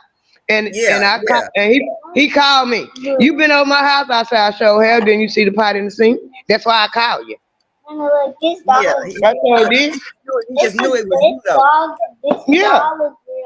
Yeah, he knew somebody had been there, and besides, I kicked the front door in to get in. Ain't that something? He ain't even at his own house. Somebody in his house when he gone. Lord have mercy. I let him see how it feel when you broke in in our house and slept up there all night, and all of us was in this house and nobody know you in there. What so who it was your mom? It was at your mom's house, you said? No, at that time, cause my mama had a no good husband too. At that time, my sister had got a house, and we was all staying with my sister. And my mom and them hadn't been too long, had just moved in, hadn't been too long moved in. And they wasn't there for about 2 months, but they hadn't been, they was living with us at the time. Me and my sister was staying together. And then my mom and them had to move in. They stayed about 2 months, then they got another house and moved out. Because my mama had a fire husband too. Oh, okay. He didn't beat on her or nothing. He did more cheating and shit. Oh, he was a cheater. Mm-hmm. He wasn't abusing. He was one of them had women all across town. Cause he knew my mama was. Yeah, and that's what I'm saying. I'm gonna tell that to her. I ain't gonna tell it out, but when my mama got tired, it took her a long time because they were married for 22 years. But when around about the 18th or 19th year, she had got tired. And she kept on telling him, you might better, if you want your wife, you might better go to church with me and stop going to that other church. And he wasn't paying no attention to her because it was a man at church hollering at my mama. And my mama told him, you might want to go to church with me. And he didn't want to go to church with my mama. And my mama didn't end up with the other man, but he gave my mama enough courage to walk away. And she did. Amen. Look at that. There's somebody Jesus put in her life to give her some encouragement. Yeah. Amen. Look at God. Won't he do it sometime, girl? He's working over there. He's working for you. Cause I ain't saying it cause she my mama, but my mama, she's the type of person before she had the stroke and couldn't move around, she would help anybody any way she could, and it didn't matter if she could help you, she gonna help you. She was partial to handicapped kids, special need kids. She was partial to them because my mama got a clear palate, so she kind of related to them. Right. And anything she could do for anybody, even if it took away from her, anything she could do for anybody, my mama would. She was just that she got a soft heart. Anybody in the family at one point go to the hospital, got to stay in the hospital, my mama was always the one to go up there and stay with her. She had more kids got more kids in her sister and brother. But anybody in the family get sick, she go to the hospital and sit there with them. Any of her sisters had babies, she'd go right there and hold their hand. They was not there by themselves if nobody else could be there. My mama was gonna be right there.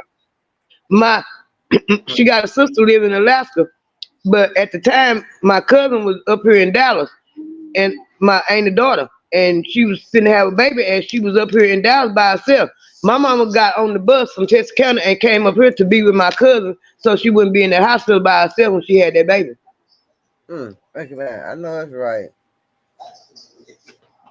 right. So a lot of people is talking about how we're being thought of right now as African American people.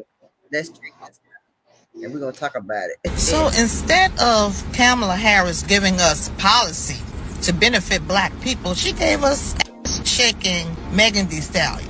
That is what she think black people deserves. Look at this. Somebody come look at this. Look at this.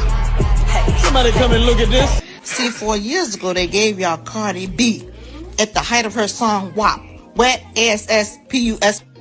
This year, they're coming with Megan Thee Stallion. Black women, if y'all don't sit y'all silly asses down. Why the hell was Megan Thee Stallion twerking at Kamala Harris' presidential speech? It is a time and a place for that, honey. I could have went to a concert to see that. And Kamala, it's too much serious stuff going on right now in the world for you to be playing like that. Why did you think that was cool? Why did you think that was funny? Anybody that's running for president right now, it is serious. Why they got Megan Thee Stallion and the potential president-elect rallying at an event in Atlanta, Georgia? See, they keep running the same old play, y'all. They suck your energy dry, lower your frequency and vibration, and then pull the rug up from under you. And then when you land on your ass, wondering how you got there. You asking for help, they like, oh, no, I can't help you. They keep doing the same old thing. Y'all got all of these people coming to this event trying to gauge votes and attention from people, when really y'all need to be connecting with the people and not trying to use celebrities as a way to gauge people for votes. The game is getting tired and old. Then y'all trying to blame Trump for the migrant issue when you've been in office for 4 years and you could have done something about it, but you haven't done anything. Even the people that you working around been trying to get you to do something and you haven't done nothing. You even said out your mouth you ain't done nothing. So now all of a sudden, if you become the president, you gonna change it? No, I doubt it, because you had 4 years to try to work on change and you didn't. So at this point, y'all need to stop coming with the tired game. Y'all keep problem, action, solution. Y'all create problems and then y'all come up with solutions when y'all are the problem. The fact that Kamala Harris put Quavo and Meg Thee Stallion on stage yesterday at her rally is mind-boggling to me, right? In my opinion, it really shows what she feel and think about the black community. Of all people, Michelle Obama wasn't available. Condoleezza Rice wasn't available. Someone who's actually a good role model that young children could look up to, but that's neither here nor there. If you don't stand for something, you'll fall for anything. And if we just fell for that, then that literally just set us back thousands of years, not hundreds, all right? And if that's literally all it takes to get your vote, then that says a lot about us, the black community. Because here's the thing, we still haven't heard any policies, we still haven't heard anything about bills. This is real life. We need somebody that can be in office that will stand on 10 if we need them to, if we were to have to go to war. We need somebody that can stand on business if we go into another pandemic or something of that nature. We need somebody who can actually sit at the table with these world leaders, right, and work things out and negotiate to the point things don't have to get real. If you understand where I'm coming from. If that's what the election is coming to, then we should probably stop while we're ahead. I'm just wondering when the black community gonna realize the Democratic Party does not take us seriously. Or more so, they don't think that we're smart. Their strategy for decades has been hiring black entertainers to endorse them. Fast forward 2024, they're still doing the same thing. It is even worse. Because now they sprinkling a little bit of ratchetness into it for relatability. And I'm just like, last election, Joe Biden's campaign for the black vote was telling black people that they not black if they don't vote for him.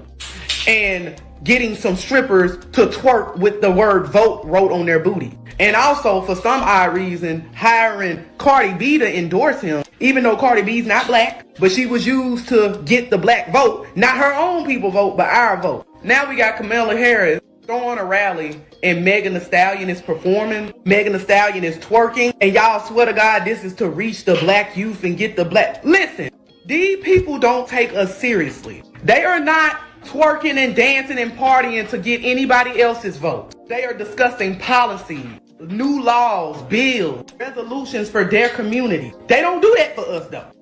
So I'm not going to sit here and say I'm going to do something that's only going to benefit black people.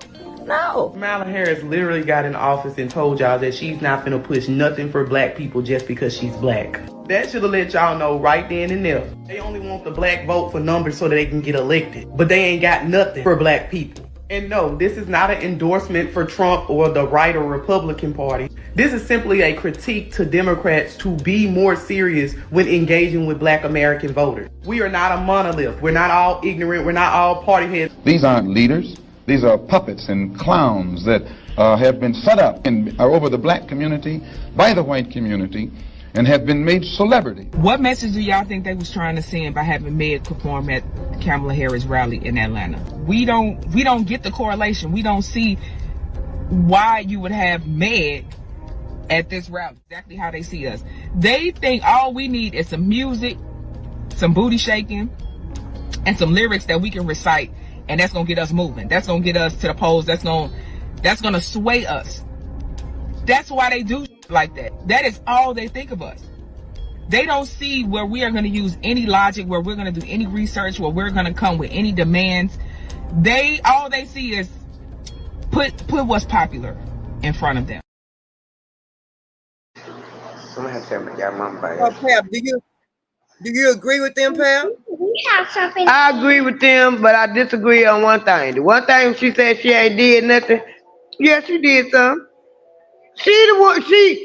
Okay, Joe Biden said he put her over the border. The Democrats opened the border up. They the reason why the border open.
Like you done looked over the last 4 years and the Democrat Party did it. Y'all done gave money to everybody but us. But Joe Biden, you said if we wasn't black,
Right.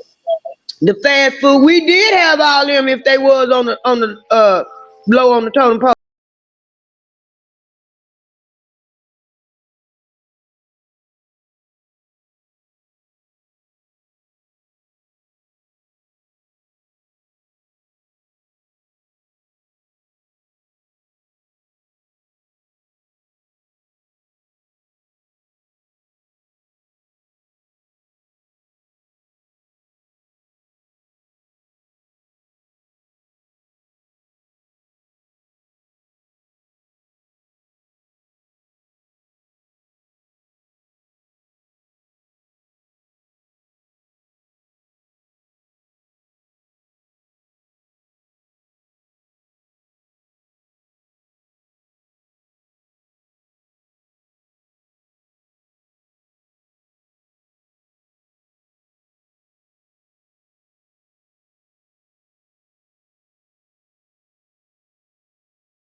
letting that money go to the immigrants. The governor of Illinois and the governor of New York, they making provide money and stuff for them, acting like they running up there to the White House talking.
Read and write, none of that. But a whole bunch of us, we not dumb and we ain't never been dumb. But they refuse to believe that we can actually think for ourselves. They see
Thank you for telling me, girl.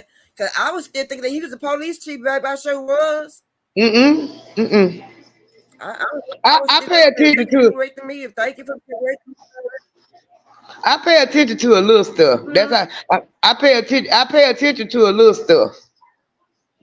I just don't, stuff that I feel like that might affect me and my community. I pay attention to it, even if it had to do with the dumbness society. I pay attention to what they doing too, and they want everybody. They want us to get all mad because Trump racist.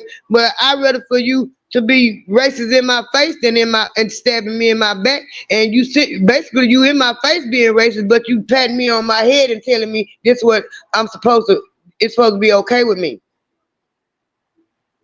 Trump slapping me in my damn face and saying, fuck you, I'm racist. But Joe Biden, you saying, you telling me, kiss my ass, nigga, but this what you supposed to take this. It's supposed to be all right with you. You supposed to like this. Yeah. Hell no. I know that's right. Hold on, let's check this out. Hold on. You're gonna have to do what's best for you, even when it feels. Can't hear her. She too low. Hold on. You are a survivor. You that's watching this. You've been overthinking. You've been in your thoughts. You've been worrying about everything in life. But you need to worry about how much you have overcome. You've been here before. The situation you in, the losses you've been taking, the things you're stressing about, you have been here before. And God have pulled you out of every situation over the years. And now you're back in the same situation. But you have to look at it as like, I will overcome this. I am powerful enough. I am good enough to deserve the blessings that's waiting for me on the other side. I am strong enough to overcome that pain, the anxiety, the overthinking, the negativity, the devil that's trying to attack me every single second. That's trying to put these thoughts in my mind. That's trying to keep me doubting myself and my abilities and my talent that God gave to you. You got to stand in that power. You cannot let these things in this life distract you. You can't let it weigh you down. You can't let these burdens weigh you down. You got to walk in your power. You got to walk in your faith. You got to trust in the unknown. You got to know that you are amazing the way you are. You are doing the best you could. You are made the way you are for a reason. You are different. You are unique. You are beautiful. You have a beautiful heart. You are pure. You are generous. You have to stay like that no matter what come your way. No matter how many people hurt you in your life, no matter how much pain you've been through, betrayal, you have to continue to walk forward, trusting in God's plan, your vision, your dream that you want to live, the life you want to live, because you are worthy of living this life, but you have to work for it. You got to be dedicated, consistent, every single day. Even on days when you don't feel like it, you got to add discipline, because it's going to get you to do the things that you don't want to do every day. You got to walk in that faith every day. You got to keep your head up every day because negativity going to come. Challenges going to come every day. Obstacles going to come every day. But it's all about how you're going to respond to the negativity. How you going to respond to how life hits you and knock you down. You going to conquer it with positivity, with love in your heart. Even when people be mean to you. Even when people have broke your heart. Have people betrayed you. They have put you in this cold-hearted energy. But you got to take your power back. And you got to act with love and kindness. That's what's going to conquer everything in this world. The people that have left you, the people that have doubted you, the people that have brought these thoughts in your head, thinking you won't be good enough for this. You're not deserving of this. But you are. You have to feel it. You have to know it. You got to say it to yourself. Speak positivity to your life. Speak positivity to everything around you. Because your life will change. It won't stay in this painful situation forever. Because you've been here before. God has brought you this far over the years. Now look at you now. You're still standing. You're still walking. That's the blessing. Count them blessings. Don't count the problems. Don't count that pain. You are here because you are a survivor. Remember that. You are a survivor. You have survived the things that you don't even speak about. Your life has been saved so many times by God. So you got to thank Him. Every minute, every second, every breath you get. Don't lose sight of Him. Don't lose sight on the important things in life of living with love in your heart. Stay pure. Do not change you because people hurt you and betray you. I promise you, when you stay pure and you continue to walk with the love that God gave you, and I promise you it's going to change your life. Good things going to come to you. Everything that you have done good and do not go unnoticed by God. He always see the good you do, the things you don't speak on, the things you go out your way to do for others. God see it. That's why blessings gonna always come your way. That's why good things gonna always come your way. That's why that door gonna always open for you. That's why you wanna live your dreams. That's why you wanna live your true purpose, your true calling that God has for you on this earth. But you have to believe it and stand in it. Don't let no one tell you different. Because you are here. You are chosen for a higher purpose. But you have to continue to stay strong, continue to fight for yourself. Know that you are a warrior, you are a champion, you are a survivor. You are here in this moment. Pat yourself on the back, because you are amazing. You survived so much that you don't speak about. You have overcome so much you don't speak about. But you still standing, you still walking in your power because you didn't give up. I know you got the thoughts you wanted to give up at times, but you didn't give up because God gave you that strength, and his presence and his confirmations always came at the time you always wanted to give up. That's why I'm speaking to you, because he gave me this to speak to you, because you need it in your mind, body, and spirit. I'm speaking to you that's watching this. I want you to keep holding on. Don't lose your faith. Don't lose sight on the bigger picture. Don't lose sight on the blessings that's coming. I know you're in a painful situation. I know your life upside down, but it's going to change. You got to believe change are coming your way. You've been feeling it, but it's coming. You got to keep fighting. You got to keep staying strong. You got to let yourself get some rest tonight. Don't let the devil and the enemy get in your thoughts tonight, because negativity gonna always come. Bad things gonna always happen. But that's why you gotta take the good with the bad. And you gotta know that you are a survivor, and you still standing in this moment. And I'm proud of you. Be proud of yourself. Speak positivity to yourself. Hug yourself. That's self-care. I'm speaking to you to let you know you will overcome everything. You will get the blessings that you've been praying about. You gotta stay prayed up. Keep God close. Keep yourself protected from all negativity. Keep yourself away from distractions. And you stay focused on your goals. Stay focused on staying close with God. Staying closer with yourself. Getting deeper with yourself. It's all going to work out for your highest good. It's all working out for your protection. Everything is happening for your protection right now. And I want you to stay strong. Remember, you are a survivor, all of you. I love all of you. I appreciate all of you. I just want to give you this encouragement, this message that you needed right now in this moment. God bless you all.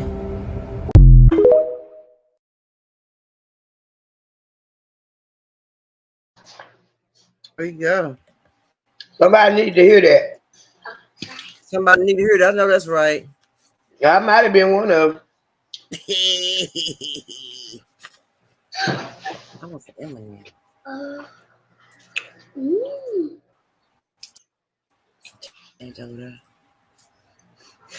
Yeah, somebody need to hear it. Somebody. I might have been one of them. Sometimes you just need to hear encouraging words to keep you going. Yeah, yeah, yeah. You right. You sure right. But girl, so Kamala Harris chose a man named Tim Waltz. Have you heard anything about him? You know anything about him? I read a headline came down my timeline today. I just ain't had time to go look into him yet. Yeah. Yeah, I don't know nothing about them. I'm like, who is this man now? I don't even know nothing about this man right here. I told you she was gonna get a white man, didn't I? Yeah, you said that. Yeah. Yeah, you did say that. Yeah, you said. That's what you said. I thought maybe They're she not I thought maybe she would have went and grabbed a woman. They're not gonna let that happen. I don't care how much alphabet mafia they promote. They're not gonna let no two women run the country. America.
He passed away because the way they was talking on the video that the mom and dad was going, they said to go fund me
about the quote unquote white on white crime that the mainstream media ain't telling?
But it show you how diabolical they are if they didn't have nothing to replace that thing, whatever tore up or whatever the reason is why they can't get back. They show you how diabolical they are.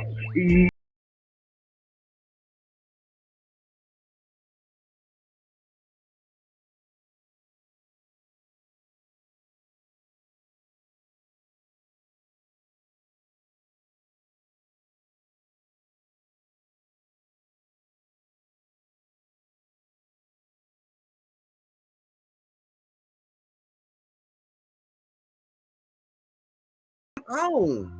I wouldn't have went up there if I didn't know they had no backup plan. I'm just sorry. If you ain't got no backup plan for something go wrong, I'm gonna stay here. I'm gonna stay here where I can plant my feet. Yeah, I know that's what they signed up for. I know they probably had to sign all kind of life paperwork for their life and everything, and I know they probably have a lot of insurance, but still, the thing is, if you know Boeing have been having problems all these years out of their airplanes, and you're gonna send these people up here with Boeing included machine parts on the NASA to take us up above up to the moon.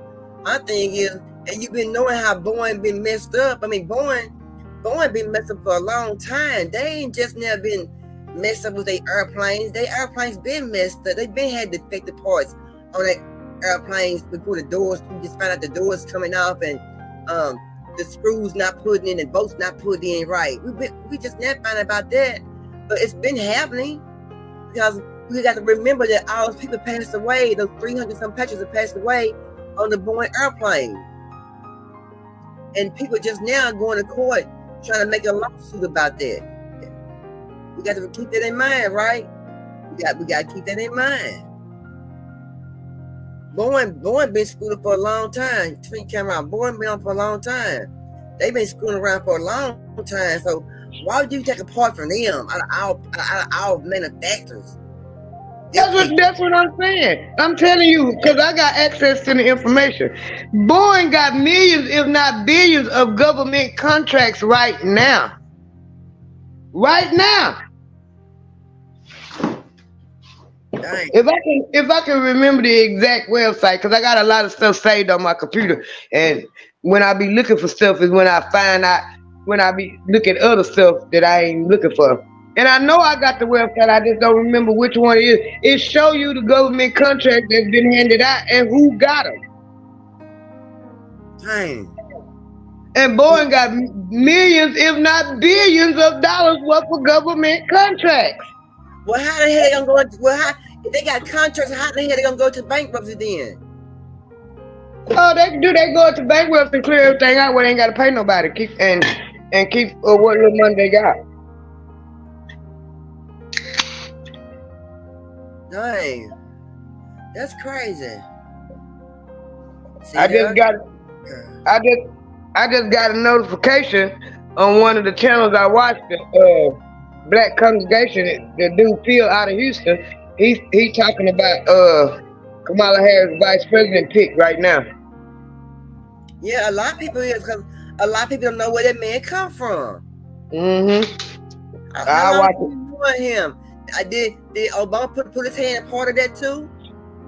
Ain't no telling what that trick Obama did.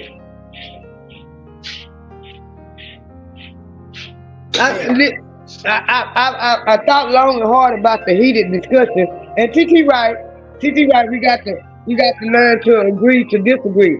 But my thing, I guess the reason why I got so passionate because I got black sons, I got black grandsons, I got black brothers, I got black nephews, I got black cousins as men.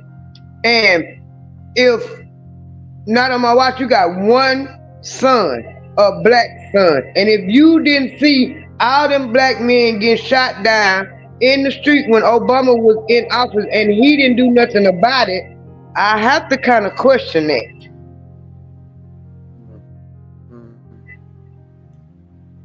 You understand what I'm saying? Yeah. I want because especially when it comes to my black men. I am very passionate about black men in general because supposedly we supposed to follow the black men. And they killing our black boys, they locking our black men up. They doing black women too, they getting black girls too, but it's mainly the black man. They target the black man. And if you're in America raising the black man and you don't give a damn about the next black man, something wrong. That's all I'm saying. Because I'm very passionate when it comes to our black men. I don't care. They can say everything. Black men ain't shit. Black men ain't that. Well, just like the same black man you think ain't shit, it's a black woman out there ain't shit either.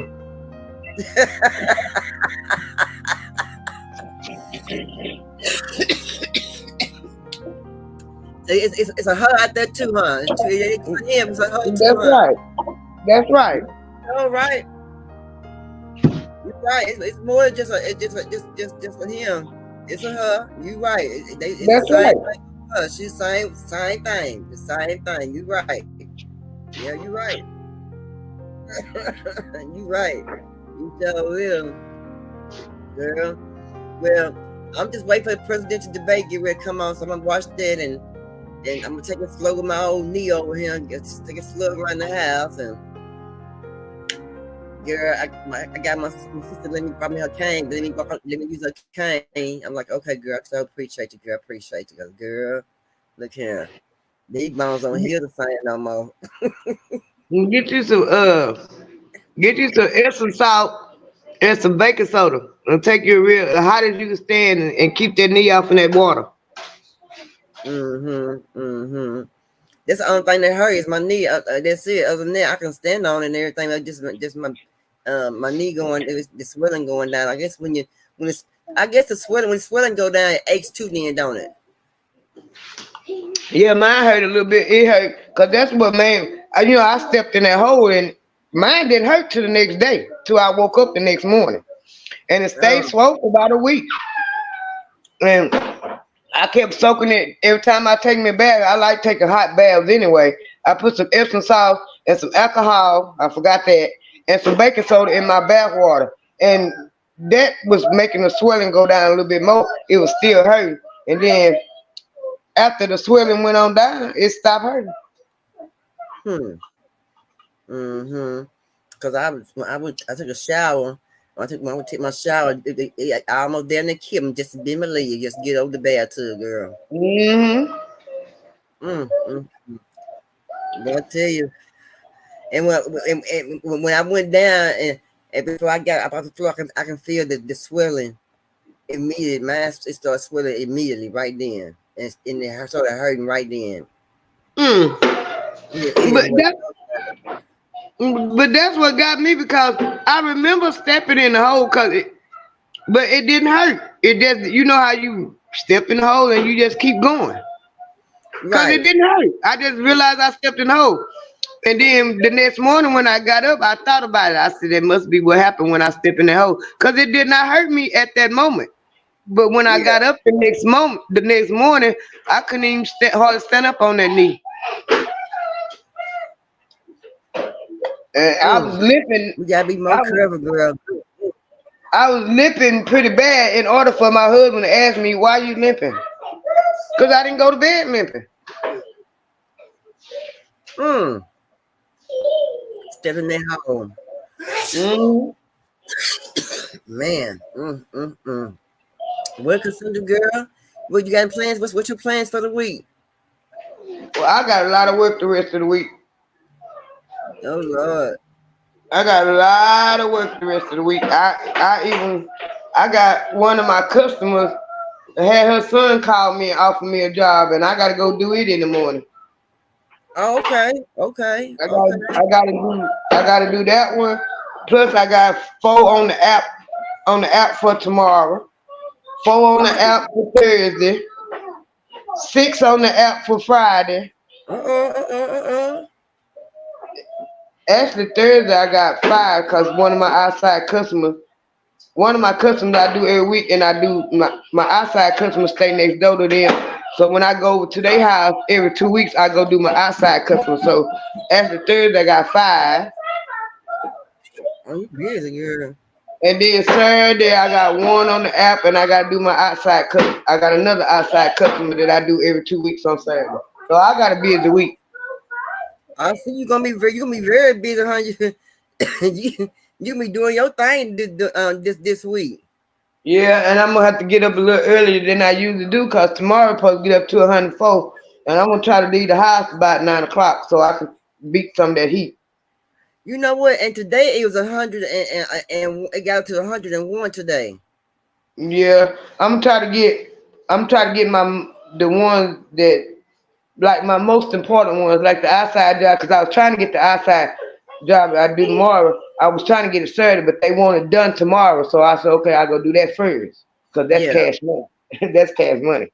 Is that a big yard or it's not a big yard or what? It ain't really a yard, it's a business. I gotta go cut the grass and weed eat around the business. Okay. Well, hun, And, you got your busy week, baby. yep, and I'm gonna take me a bath and I'm going to bed. I ain't gonna be up all night tonight. You got to get your day. You got a busy day, huh? Yeah, I usually like on Monday nights and Tuesday nights, even though I gotta go to work on Wednesday, I be up when my husband come home. But I ain't gonna be up tonight. I'm gonna be asleep. Mm-hmm.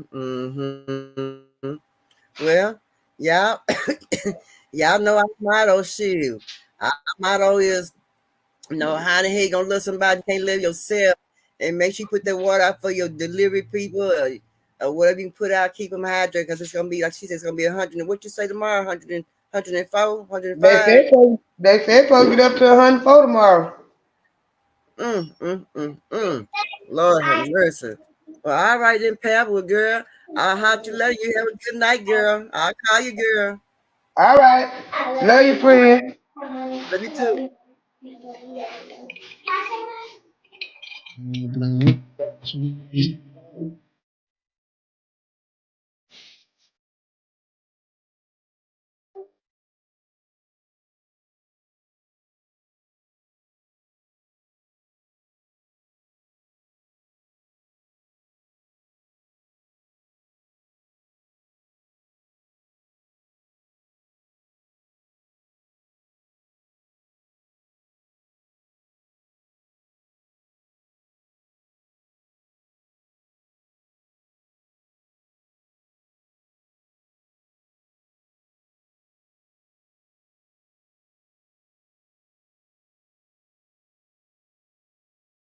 you.